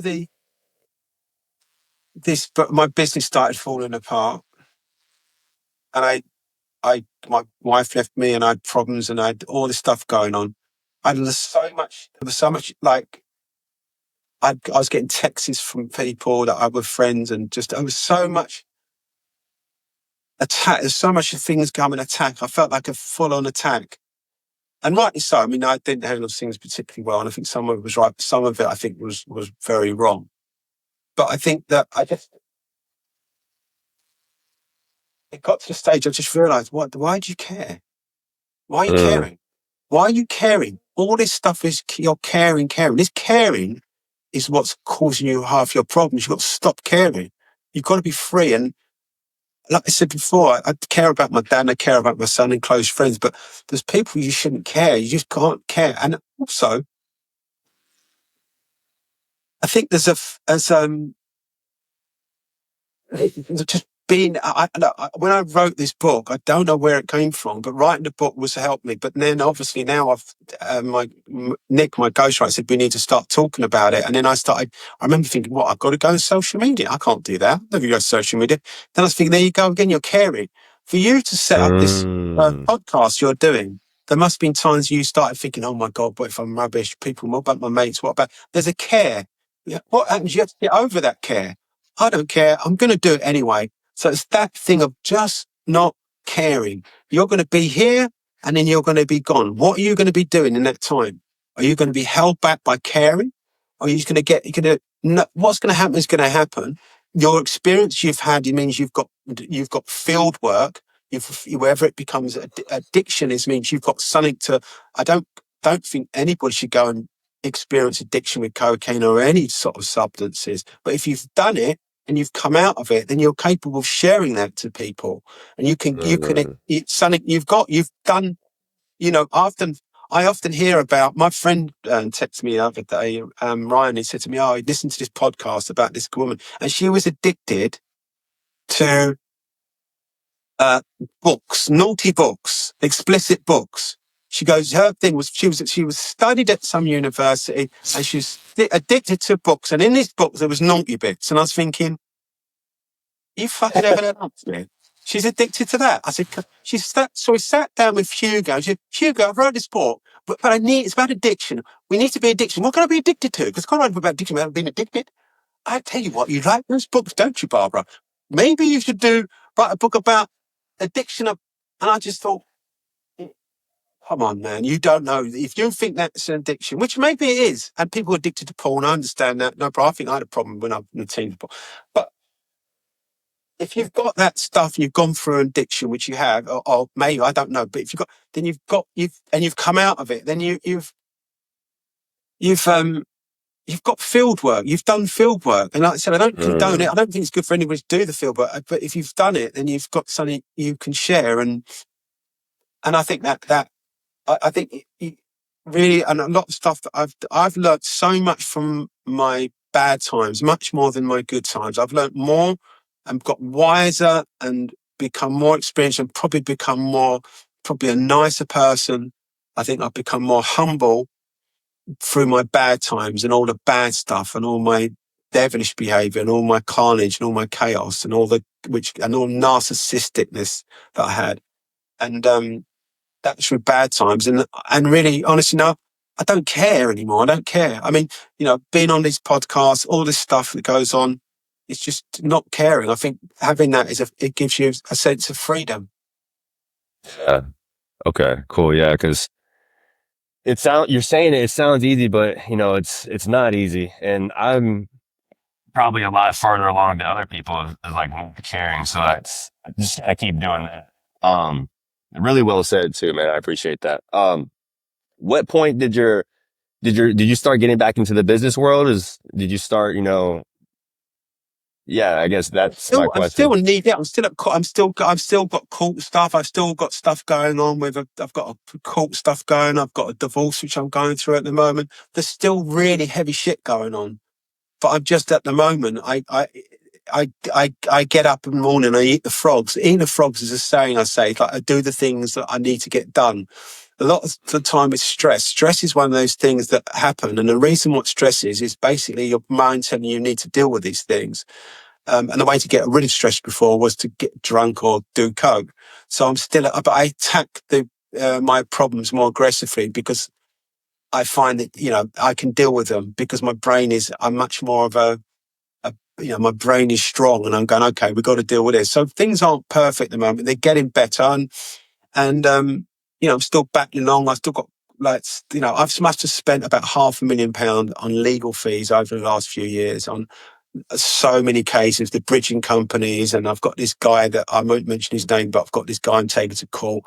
Then I've had, my ex-partner, I know I went to court with her. That cost me 280 grand. I've got a divorce going on at the moment, which I'm dealing with. There was so much, but I'm now dealing with it, and I'm dealing with it in a way which I'm thinking, okay, what's helping is because I'm just on a healthy pathway. And, I get up, I eat well, I clean up, I just eat the frog. Eat the frogs as not one. Eating the frogs is basically, I get the things I don't want to do out the way really, really quickly. And once they've gone out the way, and then deal with the next day, You know, I, you know, the, it's easier because I'm not substituting with substance. And I think, I've kind of me and the universe are kind of getting on at the moment. We've had a little fallout, I think, a while ago, and it gave me a bit of a hiding. And now we've had a little chat, and I've said, look, there's rules to this game, mate. If you want to go do this, you've got to do this. So we've had a little deal where I have to train, get fit, and do all this stuff, and then we'll see where it goes from there. But I do think I've got a little bit more reacquainted with the universe, and we're getting on at the moment. Hence the reason why I'm speaking now. Yeah. Damn, man. This is awesome. Selfishly, it's like, because it's so relatable. I can't explain it how much it is, man. And it gives, like, hearing your story and hearing everything, like, it gives me hope. And it's super inspiring to see that, like, That's good. I'm somebody pleased for that. went through some of the same experiences, and to see where you are now and that you've recovered and you can talk about it and you're okay with it. It gives me hope, and probably a lot of people listening. I mean, obviously the podcast is new. It won't be that many people listening, but just in the grand scheme of things, a lot of people need to hear this, because I know people that I was running around the streets with that either are trying to do better too, or they're still doing the same thing. And I think that having somebody as, like, on this podium that we can see and look to, that have came out on the other side, is super, like, inspiring for me. And I'm honestly already, the way my brain works, I'm already thinking, like, oh shit, I need, like, this is my time now to take it to the next level and to keep recoding my brain so there I can be in Paul's shoes one day.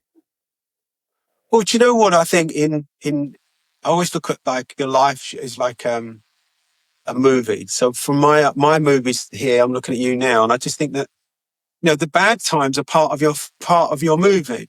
It's not boring. If Mm, you want a movie, you're gonna have some bad times and the good times. But it's your movie's gonna be that's a movie. interesting. Your story's gonna be interesting. If otherwise, you embrace the bad times are bad, and they create your movie, but your movie becomes more interesting. You get everybody's in their own little worlds. If you're driving along or you're cycling or you're walking on the train, everybody. The trouble is now people are just so stuck on their phones and they're just looking at stuff. But everyone's got their own dramas, their own stuff. Everyone's got their own movie. And if your movie's sort of gone a bit off piece a little bit, and you've come back from it, then it's your story.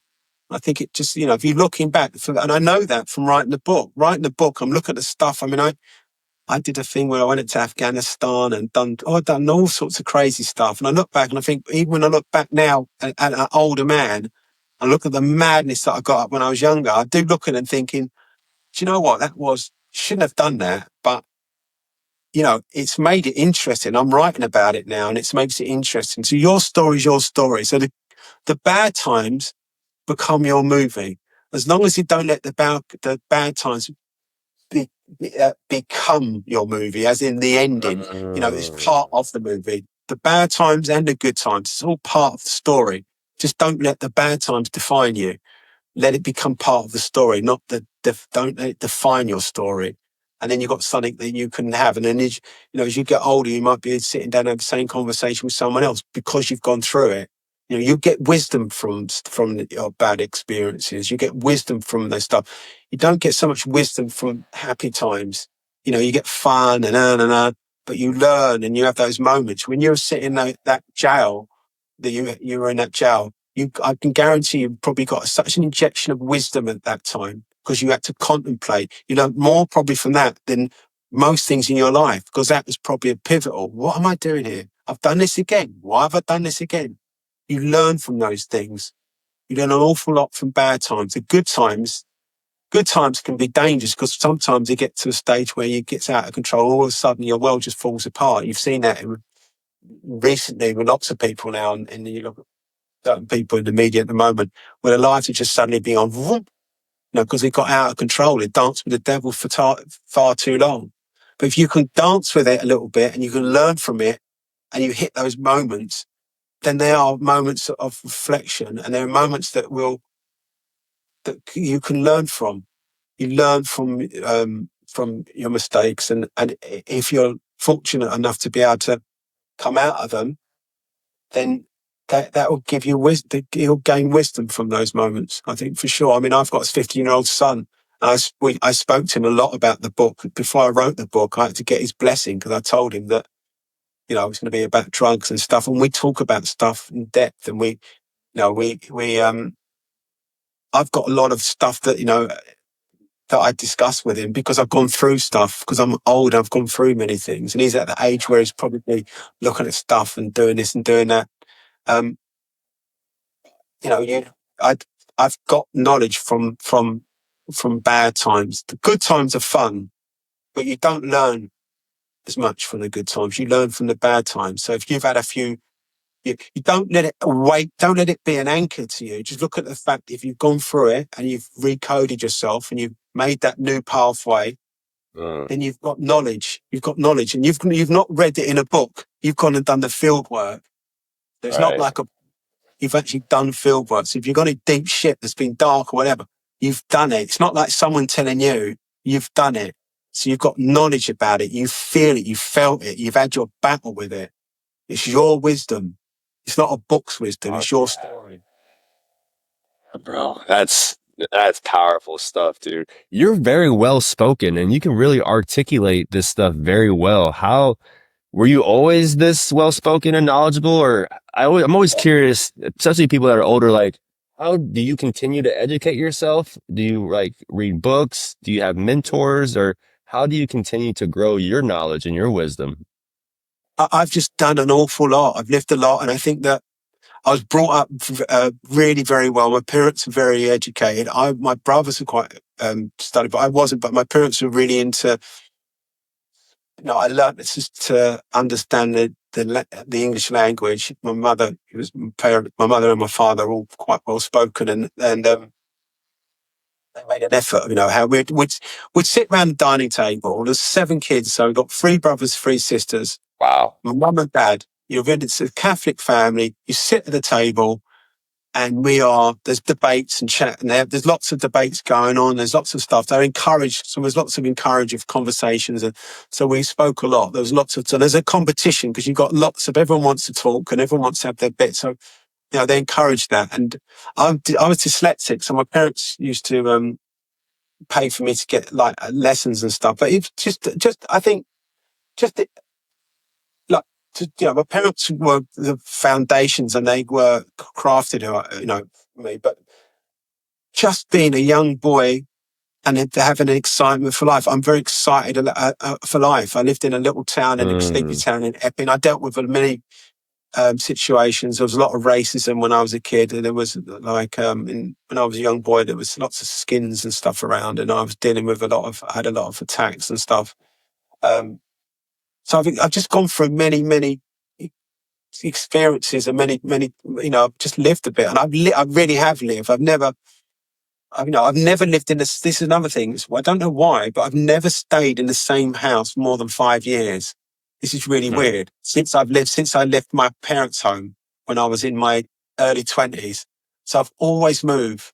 After 5 or 6 years, I moved somewhere. And so I've moved all over London, different places, and just been in different things. And I feel now, I feel like as if I was in some ways trying to find somewhere, but I realise now I don't. I've kind of found it wasn't somewhere. I've kind of found what I'm meant to be. I wasn't meant to be in conventional life. I feel like I like. I mentioned there's another podcast. There's a movie. There's a series on TV called Kung Fu years ago. The guy from Kill Bill was the guy. And you know Kill Bill, the lead, Oh the yeah, Kill Bill with thing? yeah, And with the sword and the girls trying to kill him. yeah. And he had a series called Kung Fu. And I love this thing as a kid. And he used to have this little, he used to basically get his little satchel or whatever, and he used to just travel around the world and just get knowledge and wisdom and traveling and stuff. So I've always liked that, and I like the idea of experiencing new things. Do you know, the thing is, my generation, which I've realised, is that we get very set in our ways, and I felt that when Hmm. my ghostwriter, he's 34, and he said, "Paul, you've got to do this social media thing," and I think just making that jump, it's like, don't sort of restrict yourself. I think making it, I like gathering. I like experiencing new things. I like seeing things and experiencing things. I like that. I like that. Obviously, I did that in many ways. A lot of that was drug related. Whereas now, I just think just traveling and just being not and trying not to be set in my ways. I think it's very easy for being older and just getting set in your ways and just be open to the world. Like even me speaking to you now, I think it's like the first time I started doing it, I was very nervous about it. And I just thought, you know what, you just got to make that step and just experience new things. And, never know. And I quite enjoy it now. I don't mind. Before I was a bit, I think it is quite a good thing. It's a good thing to be able to speak about these things. And so, yeah, I just think, just be open to what the beautiful gifts the universe gives you. And I think never stop receiving these gifts, never stop. Don't just think that's it now. Because I thought it was Yeah. over for me. I had 27 properties. I was earning 20 grand a month. I thought that was it. I'm done. And all of a sudden, I'm, fitter than I've ever been. I haven't got no money anymore, but I'm still all right. I'm not completely broke, but I'm now speaking to, people on podcasts, which I don't, that was round the corner. If I was going in my world and I looked round the corner, I'd never imagined this could ever exist, but it has. And there's certain things that got me here. One of the things I keep mentioning is stop caring about people's talk. Don't just go on your own journey and let the current. There's a current now that's dragging me. A current that is dragging me somewhere, and I don't know where it's dragging me, but I feel it flowing through me, and I'm just following that current. And it's a healthy current. It's a good current. I can feel it. Whereas you can't tune into that current if your brain is polluted with chemicals or any crap. When you're out Hmm. of that and you're no longer looping, your body's clean, then you can feel these things happen. They can feel the current will drag you, but you can't tune into that frequency if your body's trying to repair and do this. To tune into it, your body's got to be pure and your mind's got to be pure. And then if you can do that, then I feel there is a current that can drag you and draw you along and take you places. And hence the reason why I've wrote this book. And I don't know where it's going to end up, but I feel my problems that I've got, and I still got them, I find them, that they will get dealt with. I don't have fear anymore, because what's happening is happening. I think that it's much bigger than me and bigger than anything else. I think there's something's happening because I've had to pass certain tests to be able to tune into this frequency. So we'll see. Yeah, man. What I know we're running out of time here, but I could literally sit here and talk to you for freaking forever, man. And I hope I can stay connected I'm with you sure we after could this, do it because again. yeah, no, that'd be great. Yeah. Um, just out of curiosity, again, I think now I'm asking these questions are coming out of like selfishness, because again, like I feel like That's I'm all in right. your shoes almost. What keeps Yeah. you I mean, obviously, probably your son helps for this, but like going through all that stuff and now you're touching 60, what is now your drive and your motivation to keep on pressing forward and to continue to better yourself? To, like I, what's keeping you go? Like what's making you now to eat those frogs in the morning? well, I think, as I said before, I've created a pathway now. I mentioned about the pathway with the dew in the morning. I've Hmm. created this pathway. I've become obsessed, somewhat addicted to training. I mean, I train, and I eat really, I mentioned this stuff. I have this like Shillerton glue, like a sort of paste from the mountains that helps Yeah, with your where do we buy that testosterone. stuff at? You get it on Amazon. You get it. It's all it's called Shillerton. It's Gelatin. basically a black tar, and it's from the mountains, and it tastes shillet. It's called shillet. Do you know how to spell it? Yeah, I've got a pot. Shall I show? Should I grab it? Yeah, that'd be great. Hold on, 1 second. There we go. Yeah, let me see. 1 second. I'll Gelatin. show you.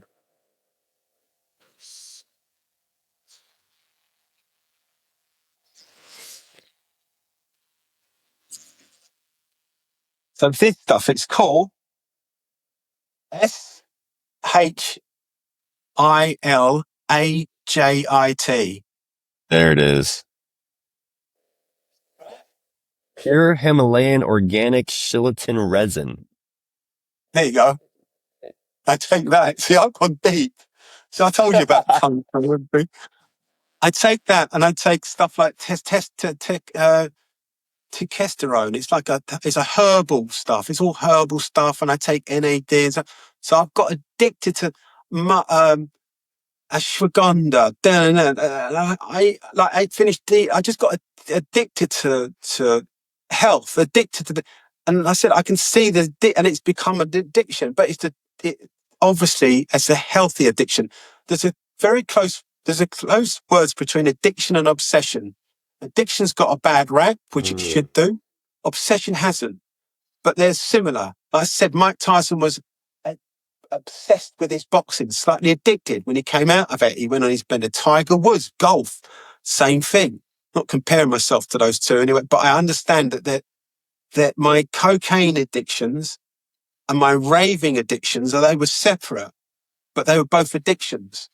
Just now I train. I don't train because I got a friend of mine who was into gambling, and he was addicted to gambling and cocaine. Dave Ryan, and he now is doing his. We see he's now doing the same as me. He's now going, Paul. Like it's funny because I said, Ryan, I think we're addicted to. He said, you sure? Go figure, mate, Sherlock. Of course, he's addicted. He trains exactly the same way, like a lunatic, like an absolute lunatic. He had gambling addiction, really gambling and cocaine. It was incredible. He said, we actually can do a podcast together, myself and Ryan, to discuss, to go in real depth about it because he's now into his training. He trained up, but it's an addiction. So the addiction I have now, and I don't train normally. I get up early morning. I get to gym at 9. I do like maybe 2 hours weights. Then I'll do a 1 mile swim. Then I'll come out of there. Then I might cycle 20, maybe 20 kilometers. Then I park the bike up to Greenwich. Then I maybe walk maybe 10. So I'm burning. I've got a Whoop band, right? On my Whoop band, it's not me trying to give it Charlie Big Bananas, but there's a thing called a strain level where you train against everybody, right? Ronaldo's got one. He's 14.2. My Whoop strain's roughly about 17.5. Now they put you in a chart. So at the whole of Great Britain, I trained one day. I did just under 4,000 calories and I came 61st out of Great Britain training. I thought, right, so I'm swimming, but this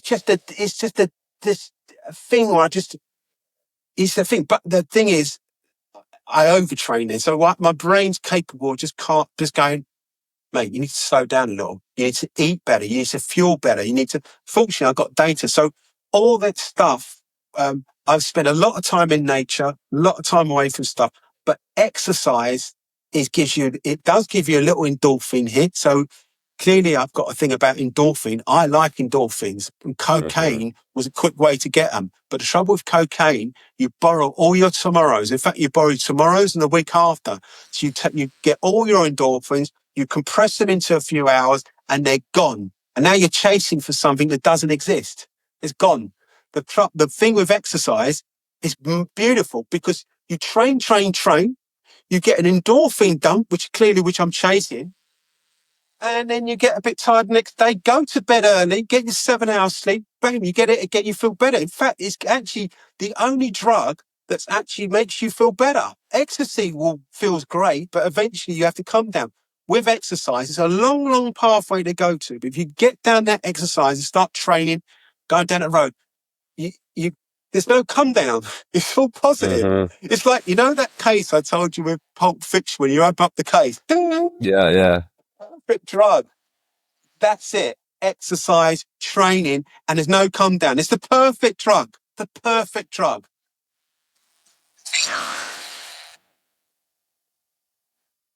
Damn, man. You're hitting it all on the. You must have to like. Do people reach out to you for like mentorship and guidance and? I've only just started doing this. This is my fourth podcast. I've only just started doing. I've just wrote the book, and I've not really gone into it. Something I've never really spoke about it. Really, there's a good friend of mine, Ryan, who me and him's go into real depth. We go into depth, and he's now got involved in training. So I speak to him because he can get into the layers. We go into so many layers and layers and layers and layers and layers. He's a similar age to me, and he's gone through his own gamble. He's a massive gambler, was a gambler, and he had his own addiction problems. Um, so we go into layers. A lot of the time, I don't generally talk about it, just in my head. And obviously, writing the book has made me much more knowledgeable about stuff. And really, honestly, no, I think the fact that I'm no longer looping, I'm out the stadium, is give me Mm, access to a knowledge that I never had before because I never had time to think about anything because all I'm doing was trying to survive. I'm just going to loops. Hangover, right. recure, get a sauna, take that, don't do it again, never do it again, bang on the gear. So I'm not really thinking, I'm just surviving. I'm going in a loop. I've got money coming in, so it didn't really matter. They're pie girls, I'm not really knowing who I am. I'm just in this loop. It's only when I've come out now that I've got this knowledge. And I said the same before to you. You get the knowledge when you come out of the stuff, from your bad experiences. And if you've had bad experiences, if you're no longer drugs anymore, you're doing healthy stuff, then you get knowledge, and it gets easier just to understand things. I just understand things so much more. And as I said again, I don't care about what people think. I don't care about, I mean, me talking to you and talking about stuff. And, I don't have that care anymore about like, oh, what about this and what about that? And if you say, what's that person going to think? They can do one. I don't care. I don't care. So Yeah. that's given me freedom. I spend an awful lot of time by myself, a lot of time. I don't need people around. I've got to be careful I don't get addicted to that because I spend a lot of time by myself. I'm very quite solitary. I spend a lot of time thinking. On a Sunday, I generally leave my phone at home. And I always tell people on Sunday, don't bother ringing me because I like to have Mm, Sunday, no book, no phone, just go for a walk by the river and be in your own mind. So that's kind of some way of sort of meditating. So I spend a lot of time thinking, and that's thinking helps you be able to understand things. And it's interesting, I know, and to know who you are. I think a lot of time people don't really get to know who they are. They get to know who they are probably at the wrong time. So, I've experienced things, but I'm finding out who I'm not sure where it's going. I don't know what's happening, but I do feel there's something flowing in me now, and I'm tuned into it because my body's not dealing with survival. It's now been able to switch onto a different level. I've been able to I've been able to go into the walk drive. yeah, dude. So powerful. And I thank you for, taking that leap and putting yourself out there and getting your message out there. Cause I do, especially like the way you're spoken. I'm on social media and I see all these guys and like guys like you, we need more people like that to like break out of this looping and to say their message because it relates to me and so many people. So I thank you for No, putting yourself out there. where can I find this book, man? Because I need to grab it, and I need anybody Oh, listening. it's don't at the moment. We've just finished the book. We're going out at the moment, speaking to publishers. And Nick, my ghostwriter, said, "Look, we before we go to the publishers, you've got to start going out and start talking about it." So the book's finished. We're just chipping it away at it. We're probably looking at probably early next year. We'll get it published. We're speaking to publishers at the minute. So at the moment, just getting the word out there and trying to just get out there, my name out there first, so people know I've got some sort of social media presence, and then we'll go to publishers, and and then we'll be out probably like I said early next year. So, and then what social media? What platform are you on social media wise? Oh, We can find you. beautiful chaos, Wow. 1966. So beautiful chaos, 1966. That was the year I was born. That's England won the World Cup that year as well. So I'll be on there, and yeah, we're starting to build up bit of story. I got a girl doing my PR, just building up. There's bits of the book in there. There's little clips of the book, which are snippets of the book, and you can sort of see there's pictures of me when I'm raving and partying and getting up to mischief. Yeah. 'Cause I honestly, because if you could talk like this, the book has to be amazing. I can't even. Are you gonna Yeah, do like an audio version of it? yeah, we're doing Audible. The thing is, it's funny because my ghostwriter, he wrote a book called An Island's 11, and he's a cricket book, so he's very sort of you know crickety, really lovely guy, really really nice guy. But obviously, when we did a podcast together, actually, we've done which we've got on YouTube, and he did say afterward, he said, the one thing is, it's just the madness of my life. My life has been pretty full on, and very lived. Like I've lived a lot. I've done a lot of living, and I've experienced many emotions, many feelings, high, good, bad, strong, love, high, revenge, and all sorts of stuff. And it's been an experience. Really, yeah, it's been enjoyable. So it's been an enjoyable story. It's been enjoyable to write, and certainly, it's definitely something which I think. It's helped me massively. It's helped me definitely because it's become very important to get my voice and get my story out. And I didn't realize how it was important until I wrote it. And it's completely cured me on any drugs. I would never take fucking cocaine or any shit like that ever again. I know 100%. And, I think this book has definitely probably been the catalyst for me to get to this place for sure. How deep do you go in the book? You go like deep, like Yeah, yeah, yeah, yeah. I go in pretty, it goes in pretty deep. I mean, some of the experiences, even there's a bit we're going through at the minute, which I'm struggling with, um, which I've gone back and forth with Nick. I've done it. It's going back and forth. So we get the chapters, and this is where, the depression and the darkness and stuff. So that's really difficult, but it's really important. So we've gone back and forth with that. And to write it, I wrote it, the first bit I found really difficult because, I just wanted to get it out on the words first, and then it's now going back and forth at the moment because I've got to go. No, there's more. There's more. wow. We've got this. I managed to get it out quickly. I couldn't even remember writing it. I just did it really quickly, and then he's written it. He's come back with it, and I said, "No, Nick, that's it. There's more." So we're going over that in a minute, and it's taking time because it's so dark, so dark, and I'm having to go back there. But it's important. So that's pretty. But some of it's not all dark. I mean, I had amazing times in the rave scene was incredible for me. And there's a bit with Lara when I kissed Lara and I came up on that film. And we were in this club in Legends, and it was just oh my god! And obviously there was a bit we went to. I was going to. There's all sorts of stuff. It's quite funny when I think about it. It's quite fun. Some of it's quite funny. Some of it's quite dark, and some of it is Yeah, it's lots of interesting bits. It's interesting because I speak to Isaac, my son, about it, and I'm so pleased that, like, because I was a lunatic as a kid, but he's quite calm, he's quite mature, and he's sort of like, I'm quite pleased for that because, I was a bit wild for sure. Yeah. But now I'm calm, I like peace and love the earth. The earth is my friend. Love that, man. Shoot.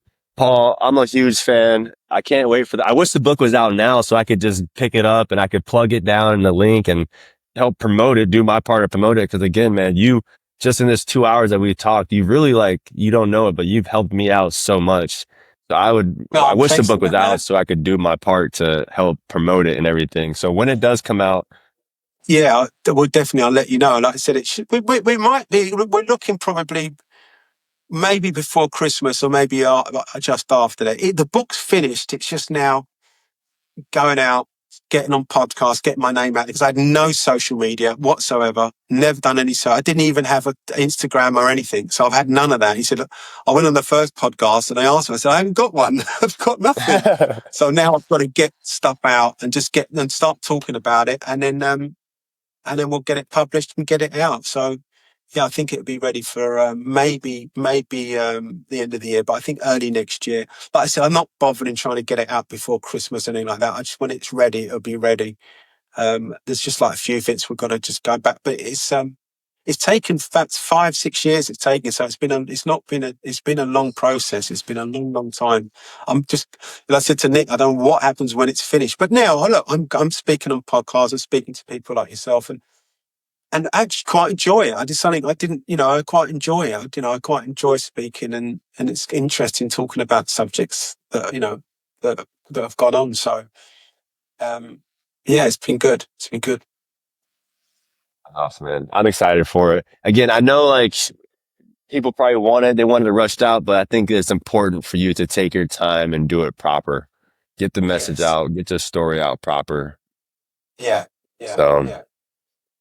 awesome, man. Paul, thanks for being here, man. So much. I really can't. Again, I could sit here and talk to you forever. Maybe we can recircle back once the book is published. Maybe we can have you back on. Hopefully, I'll have some more growth Most with the definitely, podcast 100%.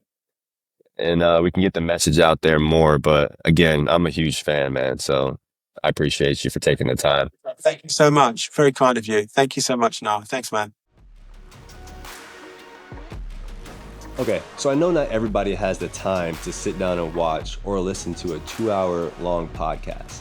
That's why I've created the Kicking It with Keener podcast newsletter. After every episode, you will get a summarized, shortened version of the guest's biography, a little bit of background about the guest, and some of the key talking points that we mentioned in the podcast. This will help save you time so you don't have to sit and listen and watch the whole podcast if you don't want to, as well as if you're not sure who I'm speaking to or what we're talking about, and you might not be interested, sign up to the newsletter, look at the email, and maybe through that you might find it interesting and then come back and watch and listen to the full episode. And with that, I will continue to do my best to improve my podcasting skills and my interviewing skills to one day bring on bigger guests that you would love to see me collab with.